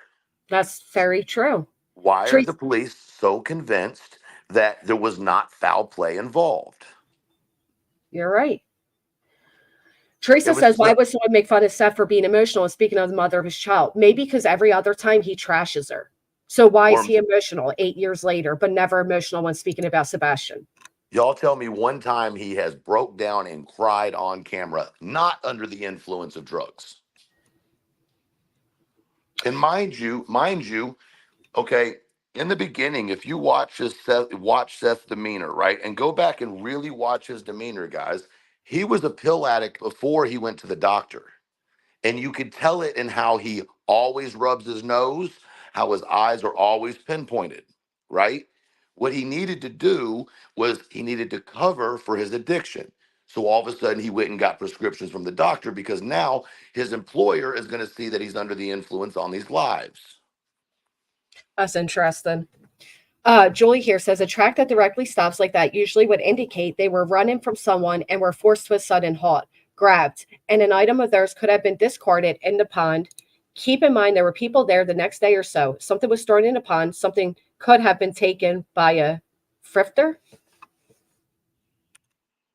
I don't know. That's yeah. But okay. With that theory, right? Remember, in the beginning, Seth said that he believed that Sebastian was with homeless people because they take care of children. Grifter. I thought so. Sorry, Julie. Okay. Why would Seth ever come out with this story about homeless people and him being held and kept by homeless people and protected? Right. Did we forget about that? Nope. I remember that. What causes a man to come to the conclusion enough to go out into public and say, I believe homeless people have him? And then proceed to say how much homeless people take care of, children. While he was homeless, SOing or SAing an underage girl. You're right. He's cried So, tons of times over. So I've not seen him cry once, respectfully. But so wait. Why just pick someone apart like that over every aspect of their life? You mean like people are doing to Chris and Katie? to find a missing kid. Right. Sorry. That's your answer. Facts over feelings. I don't understand why people are in this type of environment of true crime and then question why people investigate. Well, they only question it if you're saying anything unfavorable about Seth. If we sat here and we just tore apart Chris, that person would likely join in the conversation. So listen, Chris is an asshole. Chris is your atypical alpha roughneck male. Okay, he's military. He's probably he is military, but he's probably a Republican type guy that just doesn't have any time for BS. I'm just being honest. That's what it appears to me. He's a roughneck. He's a crane operator. Those guys are not ones that you take home to the family get together after Sunday service most of the time. But it doesn't mean that they're bad people. They're hardworking, good people. He's straight to the point. Like he says, serve me the mashed potatoes, forget the gravy. Like, just give me what you got. I'm not here to play your games. I'm not, he answers questions directly. He wants the questions directly. He's gone on panels where he's not favored, unlike Seth, who goes and goes on these panels where he's coddled and he plays this little mysterious game of, you're not asking the right questions. You're close. Go to church. And what kills me is when people are like, I was married to someone just like him. No, you weren't. I know. You were married to the person you were married to. You don't know Seth or Chris enough to say you were married to one of them. But I'm speaking of Chris now. So all of this, I was married to a narcissist and he was just like this. First of all, research what the hell narcissism is. Right. Just because someone doesn't get along with you, but then their next relationship is fruitful and great and they're married with kids, that means it was you and that person, not that he was a narcissist. You know what else I love about all of that? Last night on that podcast, they tried bringing up like, oh, and by the way, Chris was married 5 times and he's only 40. And even the professional said, well, that doesn't matter. Like, so what? Like that's just little stupid information. People try to, so what? Seth was married to a teenager. I think that's more relevant. The only ex-wife that's come out and said anything negative about Chris is the one that's in a custody battle with Chris and has never gone on to another. He's never done an interview. She made a statement and then poof, disappeared. That's true. And everybody find it. He didn't call Nina until 3 days after. So I'm not thinking to call her either. You're going to call your ex? I mean, who's thinking to call? Like, what? Well, what's funny is Seth is accused of doing the exact same thing to Katie, and yet y'all don't believe that. Oh, she's lying. It was just custody. But then it's the other side, and you're like, oh, we believe her. Right. You believe excuse my language, a POS woman who has shown that she is a horrible mother, meaning Nina, right? And doesn't deserve to have her kids, in my opinion, right? Or a woman who spent her life from being abused and going through horrible experiences to becoming a member of the military, excelling in the military. She's the one you choose to be your patsy? Not only that, but Nina herself admitted she was the aggressor. She's the one that was domestic violence. She's the one that hit Chris. Apparently that's okay in 2024. Right, but Seth being a grown-ass man marrying a teenager, that's okay. I did notice that, but his shoulder, he did the wrong shoulder roll. Yeah, I sure did notice that. But those are the same people that are over there talking about that Pastor John should burn for what he did to Micah. Like literally the same people who are saying, how dare you started, grooming her since she was 10. You should burn in hell. Oh, Seth, we love you. What? Right. We love you, Seth. You're a great father, you weekend daddy. Fantastic man. You're just so upfront. You're so great. But then again, ask yourselves, if he was the primary stay-at-home father of all those years and he had to work hard and manage, full-time parenthood while Katie ran away, why did Katie come out and get primary custody? Does anybody look at the divorce papers and see the fact that Seth himself has had CPS called against him for being abusive towards Sebastian? But that doesn't matter, right? I think y'all should look into a little bit more about what Seth has been involved in. Maybe not convicted in or charged with, but investigated for. I agree. And then ask yourselves why he's associated with all these convicts that have no problem putting up cash apps and GoFundMe's and 501Cs. And what's really funny is all these sleuths that are over, I mean, in general, they haven't done it, but nobody's asked for a Freedom of Information Act on Seth's employment record. Nobody Because has bothered looking at Seth at all. well, and Not that's the thing. Seth works for the county or works for Davidson County Sheriff's Department. That's all his entire disciplinary record, everything. And I'm telling you, that might be interesting to look at. I just don't pull people up like that. That's not my, I don't do that. well, I sure as hell will. Did anybody else notice too when Seth said the other day, and us threatening a law enforcement officer? So you mean to tell me? I know, but isn't it great that he's out here disparaging all the law enforcement and he's saying that Chris Proudfoot's paying him off and he has ties to them, but then Seth himself is telling you all that he's law enforcement, which he's not, but who has more connection to law enforcement? Chris Proudfoot, the crane operator, or Seth Rogers, who works at the local jail? Hello. Well, so for those that don't know, Davidson County, Tennessee is the only county in the United States that the sheriff's department is not law enforcement officers. They have no arresting power. The only thing that the patrol, we call deliverance officers, they can deliver civil warrants, and there's a division for that. And those do carry guns. And the ones that work inside the jail, as far as in the courtrooms, carry guns, right? But in the jail, they do not, and they have no arresting power at all. Mm-hmm. And Brooke and Bougie just asked, wasn't there an incident of Seth smacking Sebastian in the back of the head at school in front of a teacher? Yes, but Seth said that Sebastian fell into his hands. Well, that was actually at the house, not at the school. Oh, but the teacher is on the CPS report as well. Oh, with that, but Seth told a story about how something about going to the pool and he hadn't cleaned his room, and then Sebastian went to throw himself onto the floor and he caught Sebastian's head from hitting the floor, but somehow the bruises were around his neck. But mind you, the only pictures we have of actual abuse are bruises on Sebastian's neck, supposedly and done by Seth. Yeah. And Stevie's saying this stuff about Seth is irrelevant. He was verified to be at work. I think the same about Chris. I understand asking questions about Seth's past, though, when he's parading Chris and Katie's. Well, here's the other thing. It is Seth that keeps coming out here saying weird shit, right? Like he knows where Sebastian is. Homeless encampment. They're taking care of him. All this weird stuff that people are just overlooking when it's weird. I mean, or the fact that Seth has brought on nothing but felons and works at a correctional facility, so you act like it would be hard to get a felon to do something for you. For special treatment. Or it'd be hard for him to run a background check to find out who he's associated with, like Nina Glass and Tony Mathis.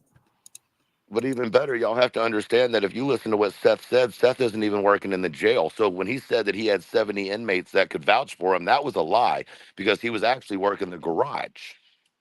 No shit. Listen to him say it. He said, what does that mean, working the garage? It's when you get in trouble, you get put on the booth in the garage.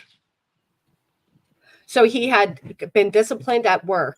I'm not saying that is fact. I'm just saying that if you use common sense and listen to his words, He said, I was in the garage at 6 o'clock.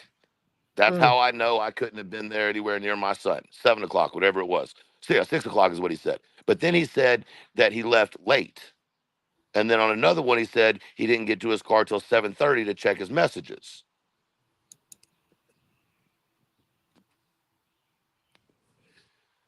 No, I'm not talking about the Sally Port. I'm talking about the parking garage for the sheriff's department. So because he has an alibi for 7. He says he didn't get his text till 7:30. It's 40 minutes from Davidson County Sheriff's Department to Katie's house. And he got there about 45, 46 minutes later. But the point is, if you were in the garage at 6 a.m., you're telling me that Mr. I don't follow rules and oppositional defiance disorder, which should never be a correctional officer for the record, but didn't have his phone with him. But so you're telling me, so when Sebastian was home for 12 hours at a time, there was absolutely no way Sebastian could get in touch with you? Yeah, because you're not, as a correctional officer, you're not allowed to have your phones inside the prisons. That's how Danilo Cavalcante escaped, because the security guard had his phone. So I'm Inside. pretty inside. I'm pretty sure it's standard that they're not allowed to have their phones inside. But you're right. When Yes. he would have Sebastian would be alone for all those hours, for sure. So if you were working 7 to 7 and let's say he says, I wasn't working the garage. Okay, then why were you in the garage between 6 and 7? If you were supposed to be on post or on your position, who was sitting there for that hour? Great question. And what was he doing in the garage for the hour? Mm. Who was he talking to? Yeah, they're not allowed to have their phone. Yeah. And just for the record, assault on a law enforcement officer has to be in the capacity of a law enforcement officer. That's number one. So he obviously doesn't know the law. Number two, just because you're POTS trained doesn't mean that you are a law enforcement officer. It just means that you can be hired as one. Did you ever look up what it takes to be what I mean, he is in Tennessee? Well, he's certified. He's law enforcement certified. He's just not hired as law enforcement Well, I wonder why not. because Davidson County Sheriff's Department's not law enforcement. Right? That's he could. But the thing is Nashville Police Department is always hiring police. But you want to know what? We can go back a little bit. Earlier in the week, the question was asked, why did Katie go in the military and not Seth? Well, the only explanation to that, other than his laziness, would be that Seth actually has a diagnosis of autism, and that won't let you in the military and definitely excludes you from law enforcement. I do believe Seth may have autism. I could see that being a possibility. But I think that he just was lazy, if you ask me. And people are missing the point that Katie went to ensure that Sebastian had insurance, medical insurance. Sarah, that's not true. I'm sorry, I have to disagree with you. Seth said with his own words that Sebastian would stay at home while he worked. So he did not do it on his days off, and he didn't have it worked out beforehand. That is misinformation, ma'am. He also went 6 weeks without seeing Sebastian up until his disappearance. He also stated that Sebastian coming to live with him was a punishment. He was also asked by Katie and Chris to take Sebastian a year prior, and he said, I'll give him another year to get his act together. But yet people are sitting there saying, well, he felt safe and comfortable at Seth's house, and that's where he wanted to be. Well, he was set to be there. What big change happened in this child's life that would cause him to run away? He was set to go live with his dad and to do online schooling. And he tried to quit training in the middle of it. And who came in and gave him that kick in the butt? Oh, that's right. That was Chris, the horrible Chris. The horrible Chris that pulled over to make sure his car was okay. Right. When he seen him on the side of the road. And no, Chris did not say Sebastian would never be found. That is not what he said. He never said that. Well, it's interesting. They both keep mentioning this church shit. Well, isn't it funny that when Seth came out with the church shit, he tried to make it like it was evil? Like Chris said, oh, you can find Sebastian at church. But what he really meant was lean on your faith. Yep. About filming his shoulders. And mind you, what Seth said was very interesting. He said, I got the CPS reports for that address. And everybody went crazy. Oh, that means that there were other kids involved. No. If it's not his child, he can't get any records. You don't get records for an address. That's not how it works. You get records that have to do directly with your biological child. You cannot get records on anybody else's children. Right. So why?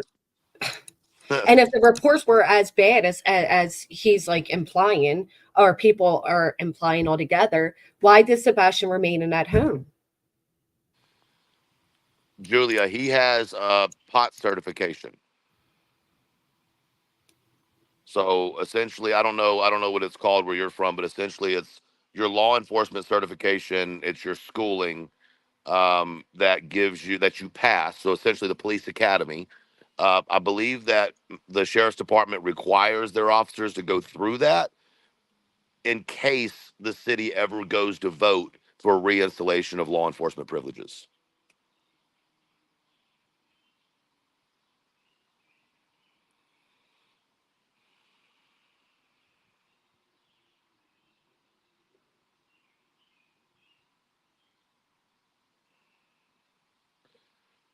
I mean, you just got to call him daddy. It's not Seth.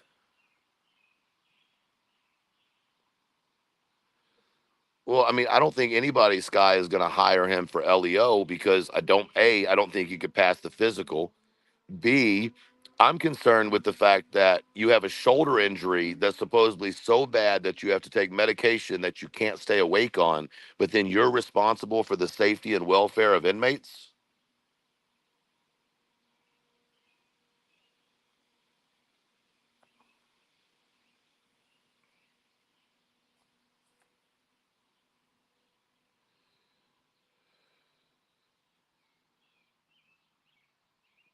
It took Chris 6.5 hours to get home from Memphis. I mean, I don't know if that's the case, but even if it is, what's that got to do with anything?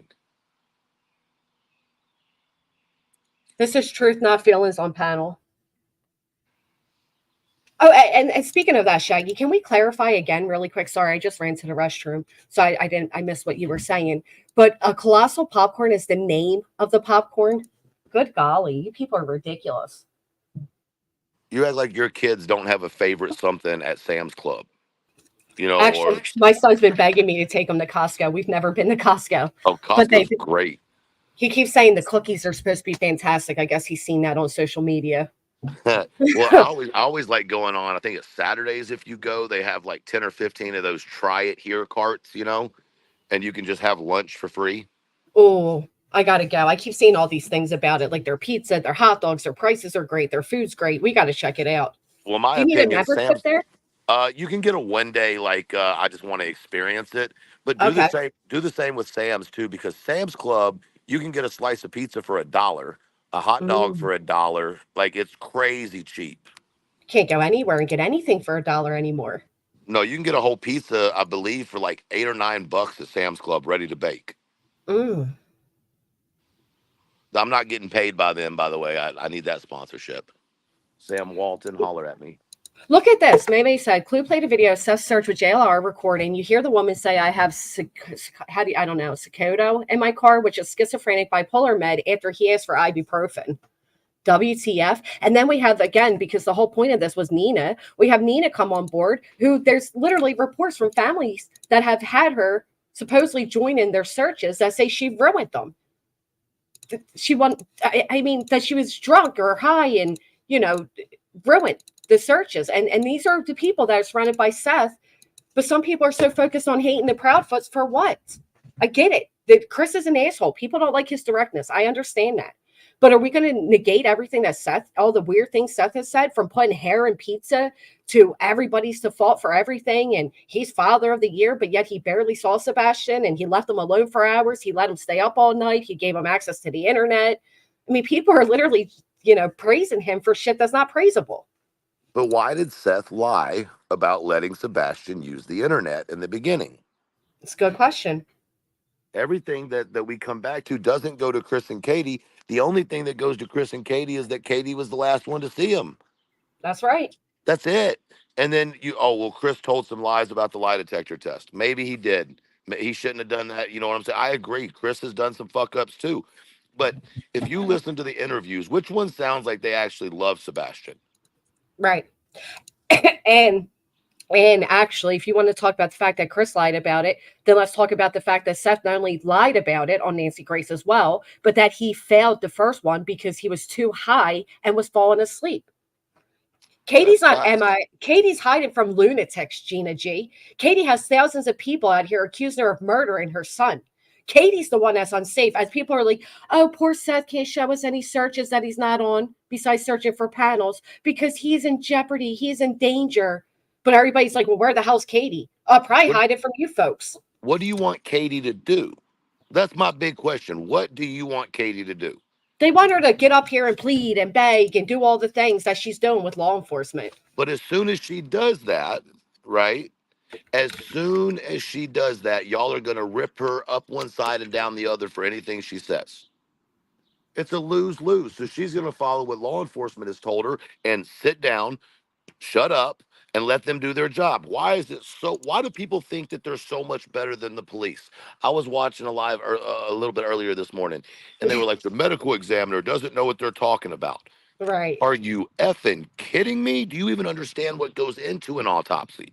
Right. The police aren't doing anything. Meanwhile, they drained the pond. They brought out the dog. I mean, they've done everything. And he They wasn't high. He was on medication from a doctor. You can be high for medications from a doctor. Hello. Do you not understand how the epidemic has hit our country? All started with doctors. Most started with prescriptions. All right, when is Seth looking? Can anybody tell me where Seth has looked? He's not. He's not. His He's four trying to get a boat. shoulders. You tell Enters me why. GoFundMe.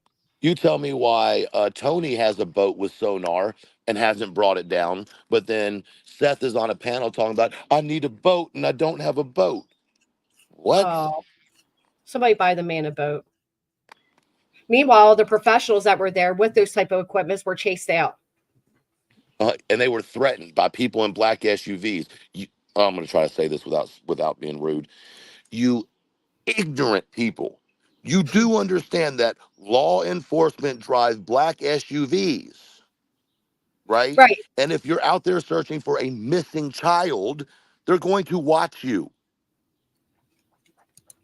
And how come we haven't seen any footage of these people being threatened? Because they think that because people are watching them, that's a threat.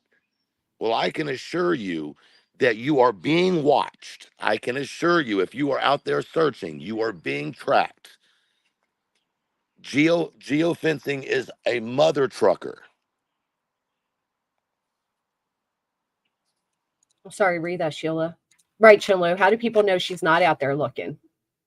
Because they've already searched the house. Why would he allow these people that are being hired by Seth that all have terrible, questionable records come on his property? Or what? Allow Julie, with utmost respect, who went on panels and trashed the ever-loving fuck out of him? Let her on his property? I wouldn't let you around mine either. He's allowed the professionals. 3 months later, does he really need to allow some stranger that Seth picked up on his YouTube panel tours come on their property? Would you? I mean, Gina, I don't understand people. Gina, I'm glad you have a black SUV, but the majority of people do not have the type of SUV that was described. You have to listen to how they describe the vehicle. Y'all aren't listening. Because Chris Proudfoot's in law enforcement's pocket. Not Seth, who's actually law enforcement, but Chris, right? Chris, the crane operator. He's the one in law enforcement's pockets. Yeah, okay. Right. And he's paying off the feds. He's paying off Secret Service. He's paying off Echo everybody. Search. Right. Yeah. Makes sense. With all that family money, all the properties they own, right? Go look at what Seth's PIs that left said. They believe that Sebastian went out the front door. Professional. And then if you listen to what Seth says, he says they were going in different directions, which means Seth does not believe that Sebastian went out the front door. Seth believes that Sebastian is no longer with us. And that means, why are you not in tears? Well, and here's another thing, right? What I think it comes down to with Seth is I think these professionals, Chloe, the PIs, all them, I think they wanted to keep Seth off of social media. I think they wanted to get the focus back on Sebastian. They wanted to repair the relationship between the Proudfoots and Seth and try to go about this the professional right way, not with all the YouTube drama, crime communities and all that shit. But Seth doesn't want that because that ends the attention that Seth hasn't gotten in likely 3 decades, and he's enjoying all of it. I just don't understand you folks say Chris has several buddies in law enforcement. I have several buddies in law enforcement. Several. And I can guarantee you there's not a single one of them that would cover for me if I did something to a child. Absolutely. And then they're saying because he's mentioning the law enforcement by first name basis. Well, he's been working close knit with them for 3 months now. You don't think, he can say that by their first? That means he's like extra tied to them. I mean, that's just like me saying, hey, Gina, does that mean that you know me and we're besties? A matter of fact, you should all, instead of asking what Chris's ties are, you should ask why the police will no longer speak to Seth. Or his PIs. Or his PIs, right. The professionals are all disappearing. And once again, Seth could be completely innocent, right? But he's not making himself look innocent, and he's damn sure not doing anything to help find his son. All these professionals that have come through all of this drama, all of this BS, and not one single lead from Seth's side. Not one single lead. No, but then if you listen, go listen to Terry. She claims that she's getting actual leads to her personal phone number. Terry, the 90 Day Fiance drama community lady, is getting personal tips, legitimate tips to her personal phone line. Well, that's just like all these psychics. Okay, if y'all are so psychic, go get him. The psychics that didn't tell them what a fraud Stephanie was, right? I mean, I've never understood that. If you see these in your dream, why are you not going out and doing anything? If you really believed what you were saying to the people on social media, you would be following up that lead yourself, or else you just don't give a shit. Well, wasn't it nice that the psychic led Terry Lynn to the pair of pants? That was fantastic. Oh, yeah, the pair of pants that had mud on it, but it had rained. Right. Julia, do you know Tim Mullen or have association with him? Thank you for asking, Miss Robin.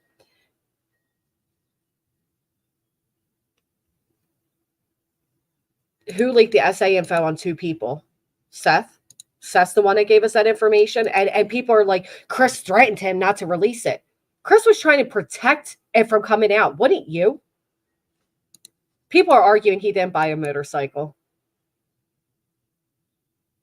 Instead, he wants you all to believe that the GoFundMe money went to flyers. Flyers. Well, apparently he has buddies who are just willing to hand out motorcycles to random YouTubers too, which I've been riding motorcycles most of my adult life, and I can tell you, ain't nobody sitting on my bikes. You don't think a bike shop would offer to allow? Not a chance in hell. Not without a motorcycle license. Oh, fair point. I don't think Pascal was. I'll be shocked if he shows up, to be honest. Well, he's gonna feel like it's more like church, so he ain't coming near it. And how bizarre is that they made a big deal about Chris saying you can find Sebastian in church, trying to offer some condolences to Seth and telling him to keep the faith. They turn that to a negative, but Seth gets on these panels and he jokes about creators not going to church. Why the fuck do you know so much about Pascal between what jerseys he wears, that he doesn't go to church? I mean, why are you spending so much time cozying up to these people instead of what matters? I mean, maybe that's his boyfriend material. Maybe. Who the F is Tim Mullins? And speaking of Terry, nobody found out. Everybody wants to talk about that phone call she revealed with Chris, right? Was it a little odd? Sure. I think it's more odd that this woman's on there flirting with this married man, but nonetheless, that just proves that Chris is a phone talker. It's not weird that he spoke to Katie. Talks too often and bought Charlie a kayak. Maybe Seth should ask her to buy him a boat.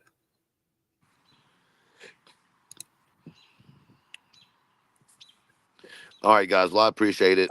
Thank you so much for having me on your panel, ma'am. And y'all have a blessed day. I'm going to jump over to Clue and see what she's doing over there. But thank y'all so much. It was such a pleasure. Thank you for being here. Yes, ma'am.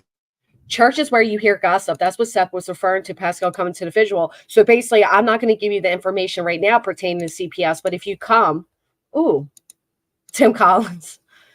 Just a thought. Seth said he got redacted version CPS. Well, if another child's name's on it, it would redact it.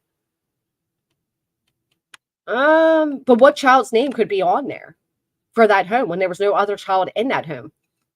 Yeah, I know who Tim Mullins is, but Julia is saying she doesn't. That's great. I've been on many poker run and charity ride. If someone's bike is out of commission, they are lent one from MC member or cycle shop. Depends, I guess. I could see that happening. Katie, what? Mad Spring. Gives them free, as many as you want. Sadly, Sebastian had accidents at school. Seth said those accidents never happened. At his house, things that make you think. I'm not saying CP may not have been a bit strict, but Seth is no angel. Yeah, I agree with that.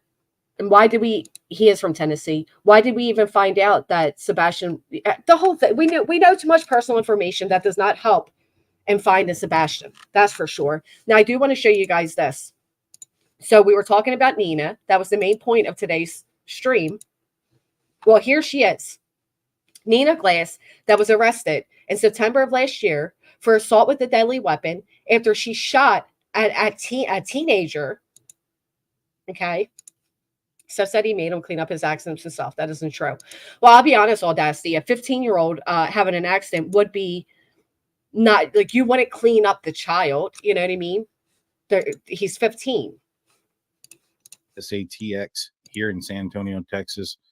They're part of the group that located, she's part of the group that located the vehicle that contained the deceased Savannah Soto and Matthew Guerra. So welcome to the show, Nina. How you doing? Good. How are you guys doing? Thank you. So she's part of the team that located the vehicle. This is who Nina is being brought in by whatchamacallit, the heck's his name?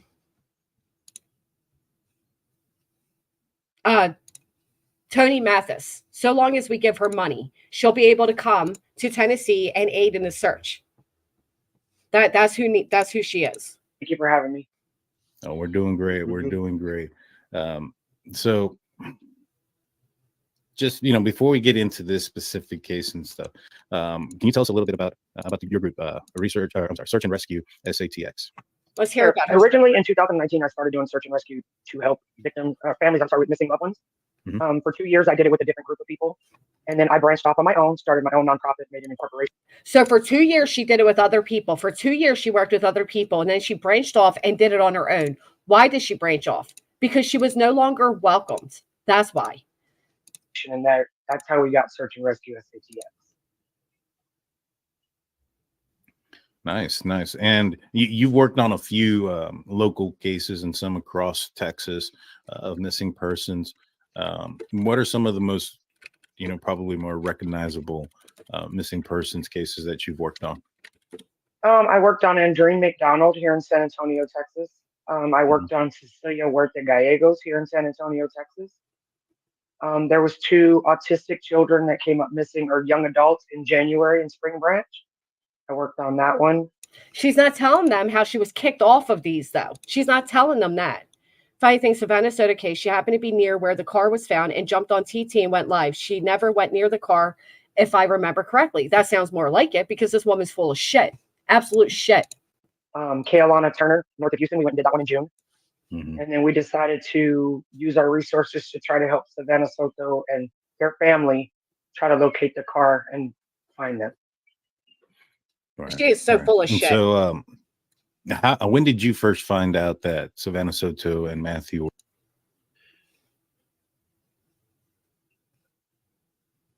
This panel's too weird for me, but basically she goes in it and they end up dropping her 501c so people can donate. It was her personal Cash App and PayPal.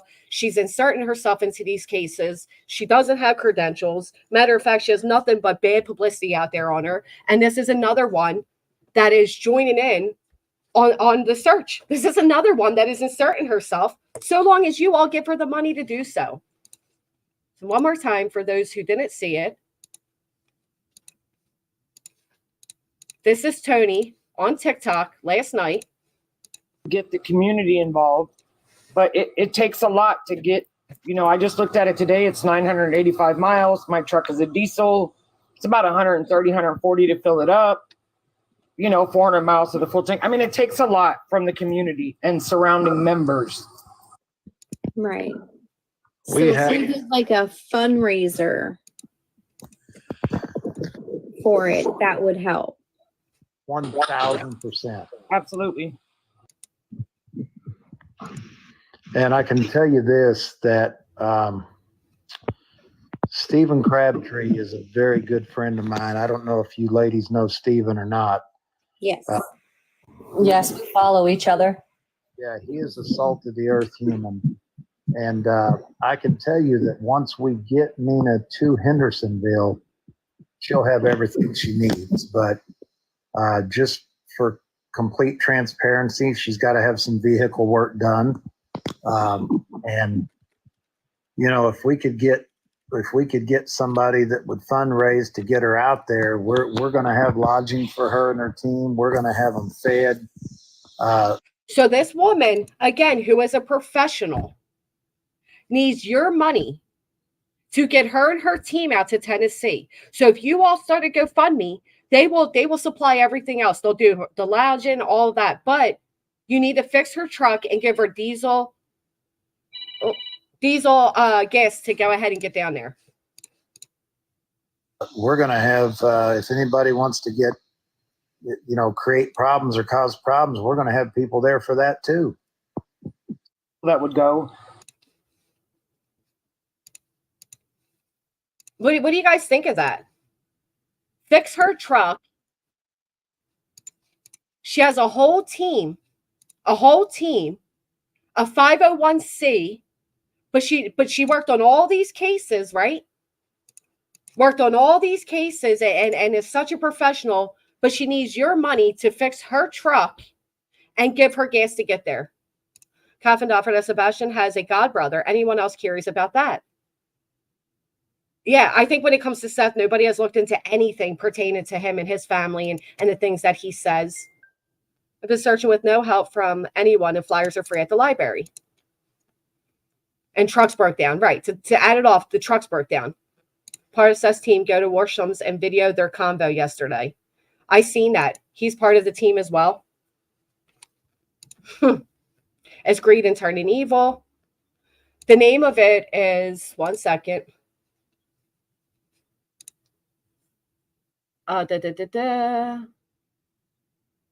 STAX. Hold on. Search and Rescue SATX. She has a history. I'll show you this again. To address the concerns about her possibly embezzling funds, Mrs. Glass has a history of theft from places she works. After some digging, I discovered that while employed at Target, she conspired with another individual to defraud the company and assist them with theft. Mrs. Glass uses or has used her private Cash App and PayPal to solicit donations from the public.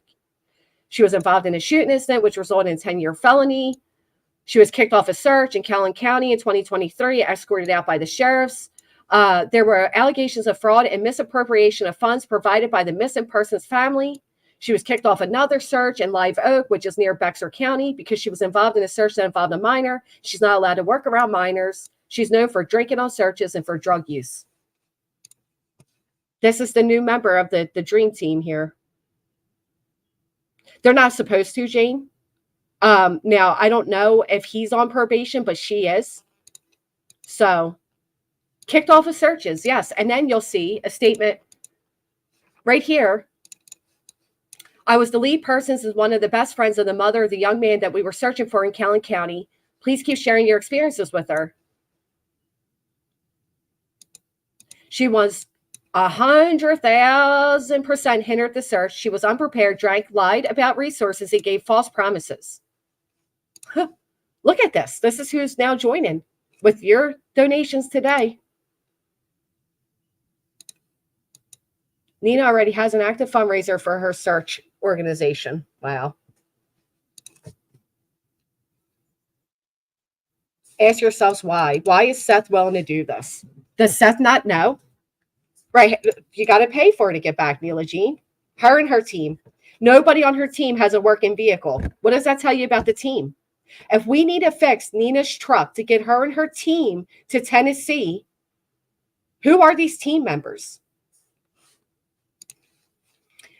If it wasn't for our community banding together, we wouldn't have found him. We found our own resources. The family purchased her and her friend coats and gloves. We put her in a nice vacation home for free, provided food, toiletries, you name it. She even had us bring her laundry detergent one night. She had her friend follow anyone around that tried to speak privately. She was supposed to show up at 1:30 the first day and didn't make it until almost midnight and insisted on meeting the family at a local bar. The person that we were searching for, Hunter, his uncle immediately reached out to me with a huge concern that she was definitely under the influence of drugs and definitely drunk. We fooled ourselves out of desperation, believed in her resources. She led us to believe she was there to help. No, she was there to prey on desperate situation. Do not let her get involved unless you want your precious resources lining her pockets. This is directly from another family that had a missing loved one. Seth has been told about all these people he keeps defending and keeping. They kicked the PIs for Nina. He did not have anywhere near that in the GoFundMe. Some of these losers need to look for a job, and after that, they can look for Sebastian if they want. Her search and rescue team's Facebook page set to private. If her 501c3 is to help the public, then why is her page set to private? Probably because of all this bad publicity she has on her. All these families that want to warn the next family, watch out. Yes, they sure are.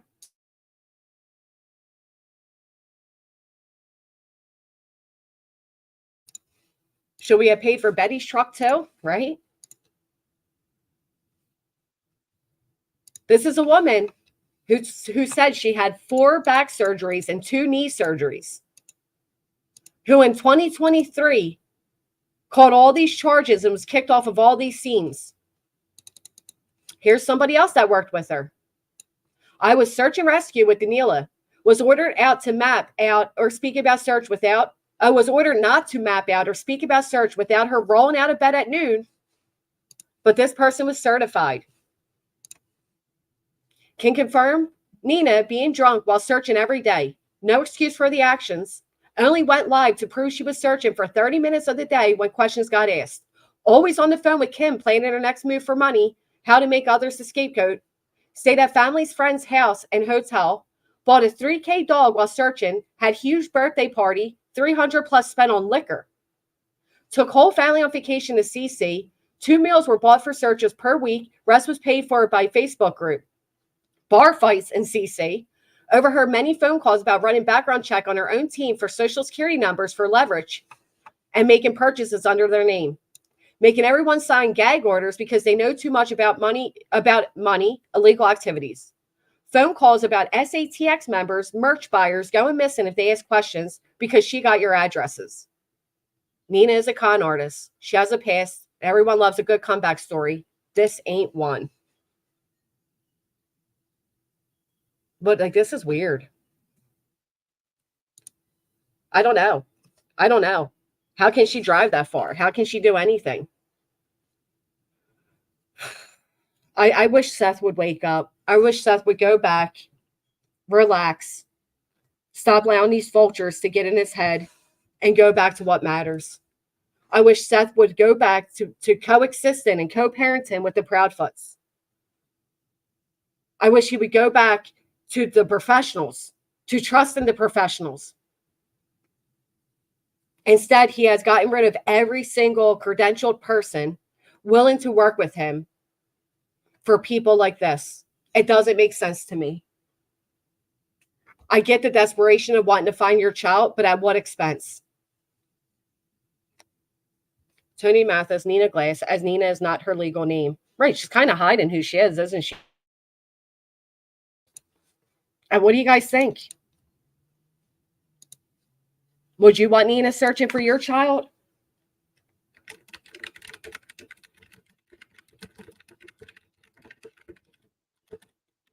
This is a woman who worked at Target, had her friend come in, and instead of scanning the items, she was manually putting in the prices. Then she was caught another time. Tony was the first one Chris would not vet. Look how Tony is. Did she set this nonprofit up after sentencing? The judge and PO would never allow her to do any of this. Would they, traitors? They can't really not allow her to. They're limited. Looks like she dissolved the for-profit, but not the nonprofit. Tony's idea. People were waiting for Tony to bring her in because they worked together on Callops. They worked together there. Work together doing what, though? What have they done? What progress has there been in Calop Harris? She stopped going on panels with her face showing since she's been exposed because she knows people who've been affected by her will see her and speak up on their experiences with her. That makes sense. He has brought in all this money, yet all of his team are people who are volunteering their time. If he needs the money paid for them, why isn't he doing that? Thank you, Death Grits. She goes by Nina because she tries to act like she's another lady who is legit SAR named Nina and has good standings. Oh, this is her. This is Nina Glass. This is what you're getting. Why the minute that first off, again, Tony came in the scene on May 4th, right? We are on May 16th. There has been more drama, more professionals dropped. What is going on? And then he brings in this type of person, and the first thing they ask for is money. Right, fix my car. Fix my car. He says she is working behind the scenes now because of all the exposure. Please. Doing what? Collecting money? Collecting cash outs, PayPals? Because she ain't fixing her car. She can't afford her gas. This is the most bizarre shit I've ever heard. This, again, just adds another layer, which unfortunately puts Sebastian further in the back. Very close to her name, comes up the same search. Wow. So she's hiding as that. I'm trying to check the motives, and I think the only motive I can find here, Ellie, is money. The first we see of Nina is her and Tony asking for money, $300 in booze alone. The family that hosted her in hopes of her being an asset to them, she took advantage of their kindness, and she even called them to bring her laundry detergent. She wouldn't even go get her own laundry detergent. And they said she did nothing. She did nothing but drain them of their resources. This is insane. I don't know. Listen, I think at this point, like I said, I hope Seth just takes a step back and reconsiders his choices right now. This is sad. This isn't going to help. This isn't going to make Seth look any better. Certainly not going to aid in the search for Sebastian. I appreciate Julie being there. I hope that she makes great progress. I hope we get answers, but this isn't the way about it. I think all of this is odd. I think there's so many different layers here that it just is icky. It feels weird. She wasn't going to be forced to work with a felon on active probation, a suspended PI license, and questionable SAR credentials. Right. And that's why SF Investigates feels how he feels. And what does Tony do, Dan, when he finds out somebody doesn't like him or they prefer Chloe? He calls you and curses you out and tells you to back off, that he doesn't want you helping look for Sebastian. What kind of PR guy is telling somebody to back out? Who the fuck does he think he is to tell anybody to back out? It is all gross. All of it's gross. And people can overlook all the weird things. They can overlook the fact that Seth was a whole grown-ass man when he impregnated Katie as a teenager. They can look at all of it and keep their focus on the Proudfoots. But I guarantee there will come a day when they will wake up and there's going to be a lot of apologies to be given. He is. Because that's what Tony said. Tony said, I will say whatever Seth tells me to say. Can only imagine how Katie is at her wit's end seeing all this happen around her. Very personal crisis. He's clueless. Did you hear him the other day? Go to my stream yesterday when Nonsense comes up and she plays him on a TikTok. And he's alleging that Sebastian walked out on his own. And, he's not even up to date with what Seth is saying out here. They look silly at this point. You're right, Sammy. That wasn't Jules that did that, though. That was one of the PIs. I don't know how it got leaked, why it got leaked. It was unprofessional to be leaked. But it was another way to, Chris, bad guy, Seth, great guy.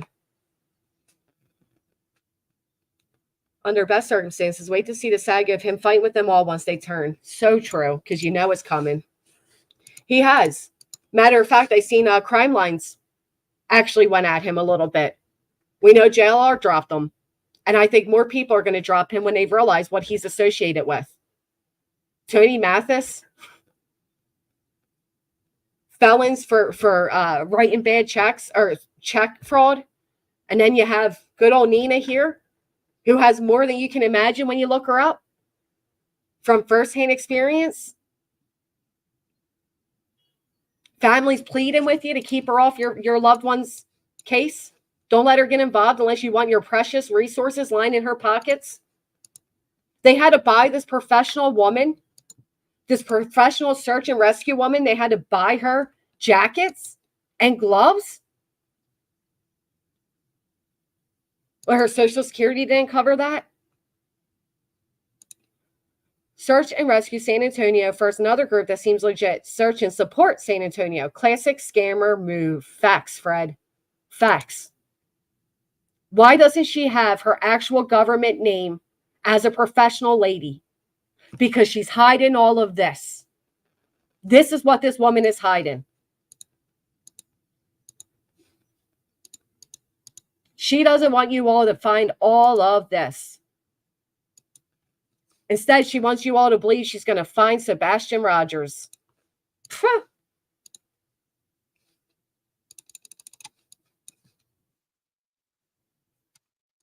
I mean, she stole a jar of his salsa. She stole a jar of salsa.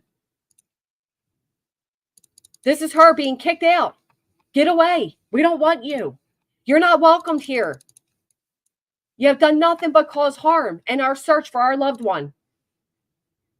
She'd wake up at noon. You could join our Facebook group, but the chances of you being able to write anything and it remaining are slim to none. That's if they even approve you.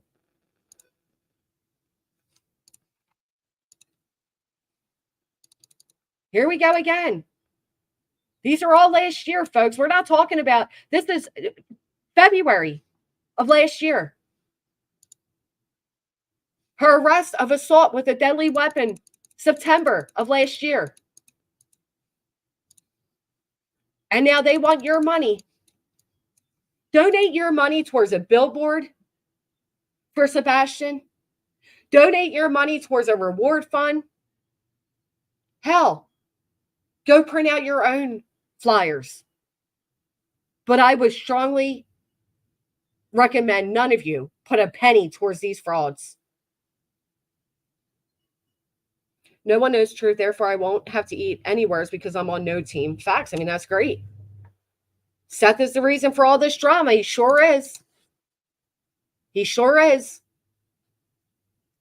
Seth is the reason for all this drama, and he continues it. You know why? Because it gives him the attention, if you ask me. One last time for those, I'll put it on quickly, and then we'll wrap it up. I do appreciate you all being here today. If you haven't, please hit the thumbs up. Hit the thumbs up if you think Nina Glass should keep her ass over there in Texas. We don't need you, Nina. Not if you need the money of the people to get there. Here she is, folks. That's done. Court is calling 2023 CR 3548, State of Texas versus, how do you pronounce your first name? Delina.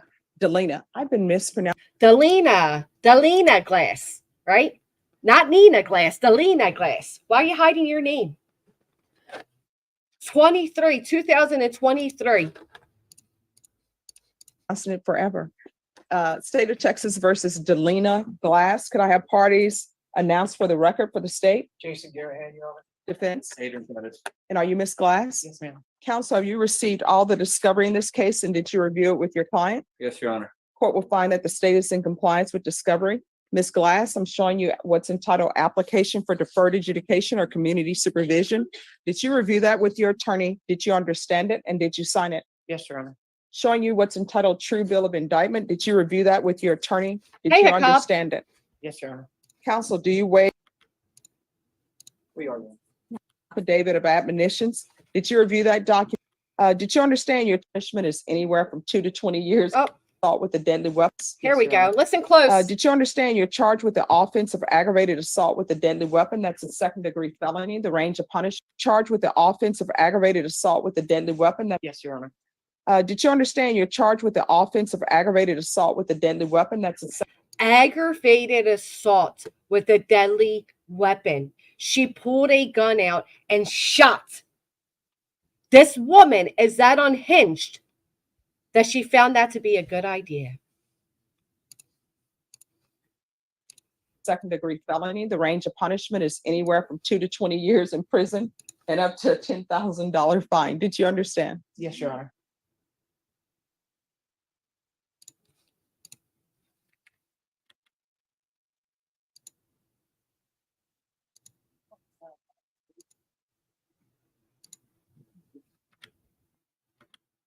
Guilt as you, and there's sufficient evidence to find you guilty.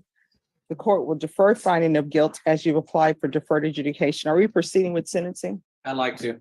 Anything you wish to say on behalf of your client? Judge, I just ask that you follow the agreement. Outside of the agreement, Judge, my client is indigent. Specifically, she's on disability. I'd ask the court to consider probate and fine in full or partially. She's on disability. Drop her fine. She can't do it. drop her community service. Her disability prevents her from doing it, but her disability does not prevent her from dropping her Cash App, PayPal, and receiving funds off the alleged search of these missing children. In addition to probating some of the community service. All right. Why were you late? She has received credit towards community service for her aid in these searches. Credit. For court? I had to bring an Uber down here, and then I come from Universal City, and the traffic was horrible. All right. She did text me this morning too, Judge. All right. What is your disability for? I've had 5 back surgeries, 2 knee surgeries, and ongoing autoimmune disorders. Those 5, I said 4, those 5 back surgeries, 2 knee surgeries, and ongoing autoimmune disorder has not prevented her from being out here, but it prevents her from getting a job, folks. Doesn't stop her from driving all those miles, from searching all those, locations. It only prevents her from getting a job. Why get a job when she makes more money under the guise of being a good citizen, just searching for the missing? Tony said last night he would have done the same thing. If that tells you a lot. He probably would have. Birds of a feather. All right.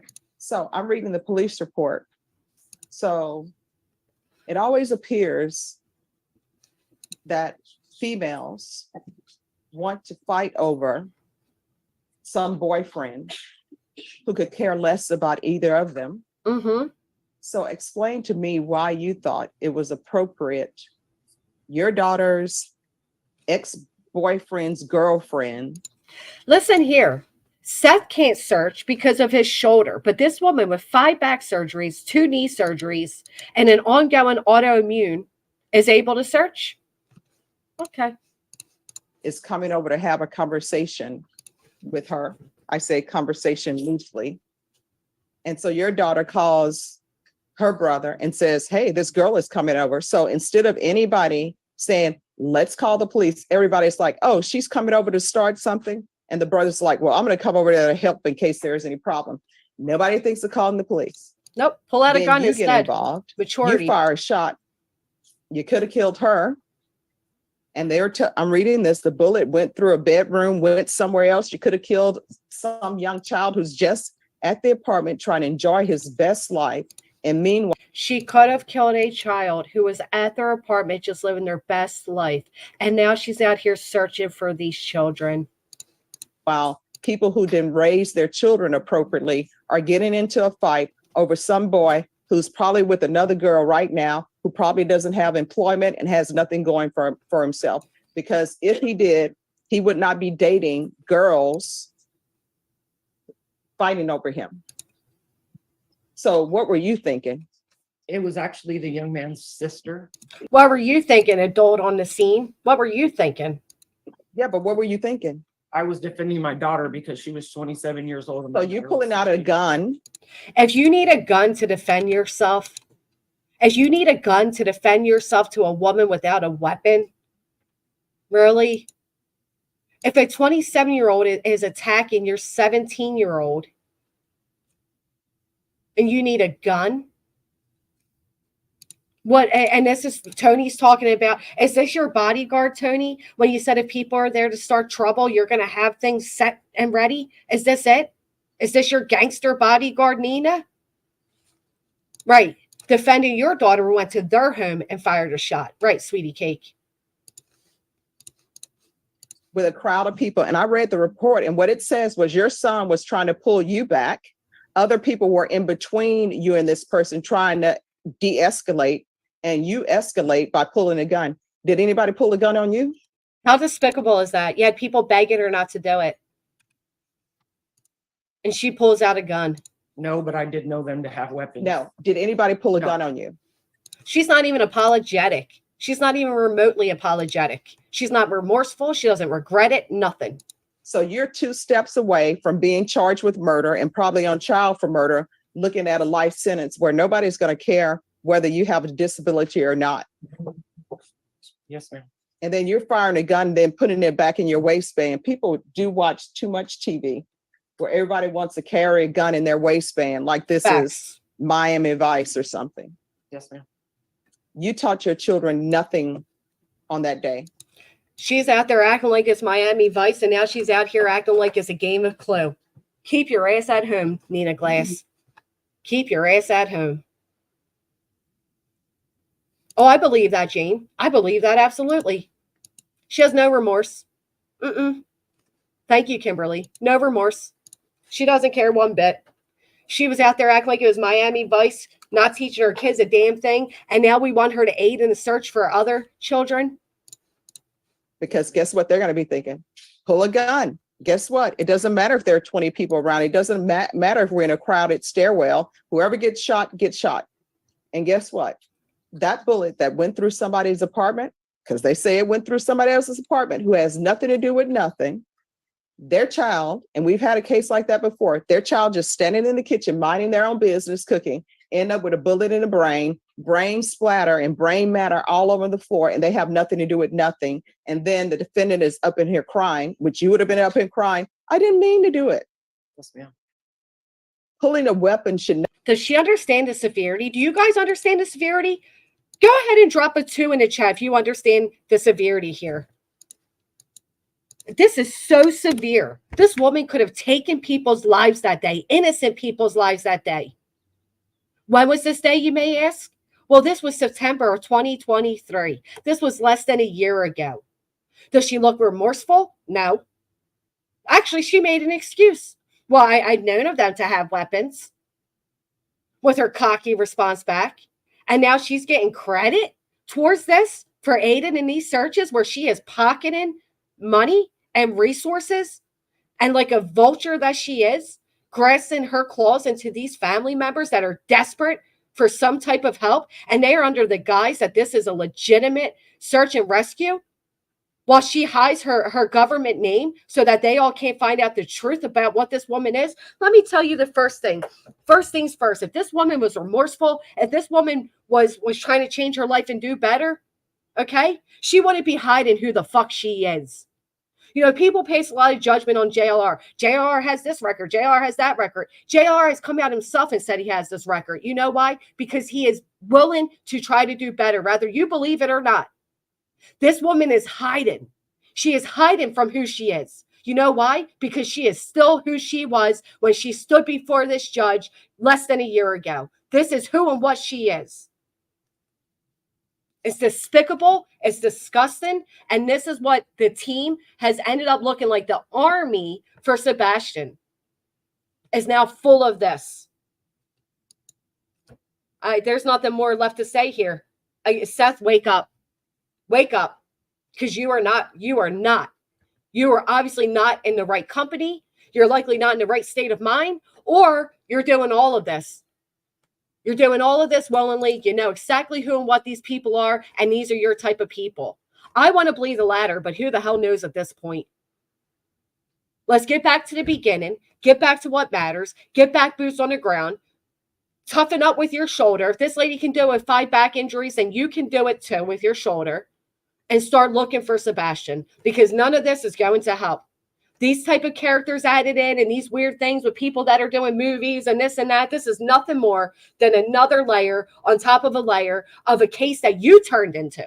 Seth himself single-handedly turned this into a circus where, unfortunately, the main act is the disappearance of his own child. This is despicable. It's almost sickening, to be honest. Listen, at the end of the day, Sebastian Rogers, 15-year-old Sebastian Rogers, he left his home that day. I don't know why. I don't know where. We don't know what. But the one thing we know for sure when it comes to this is that there is a 15-year-old boy that is out there somewhere. There is a 15-year-old child that is being dismissed and forgotten amongst all these weird vulture-like adults. This little boy here is out there somewhere. Look at him.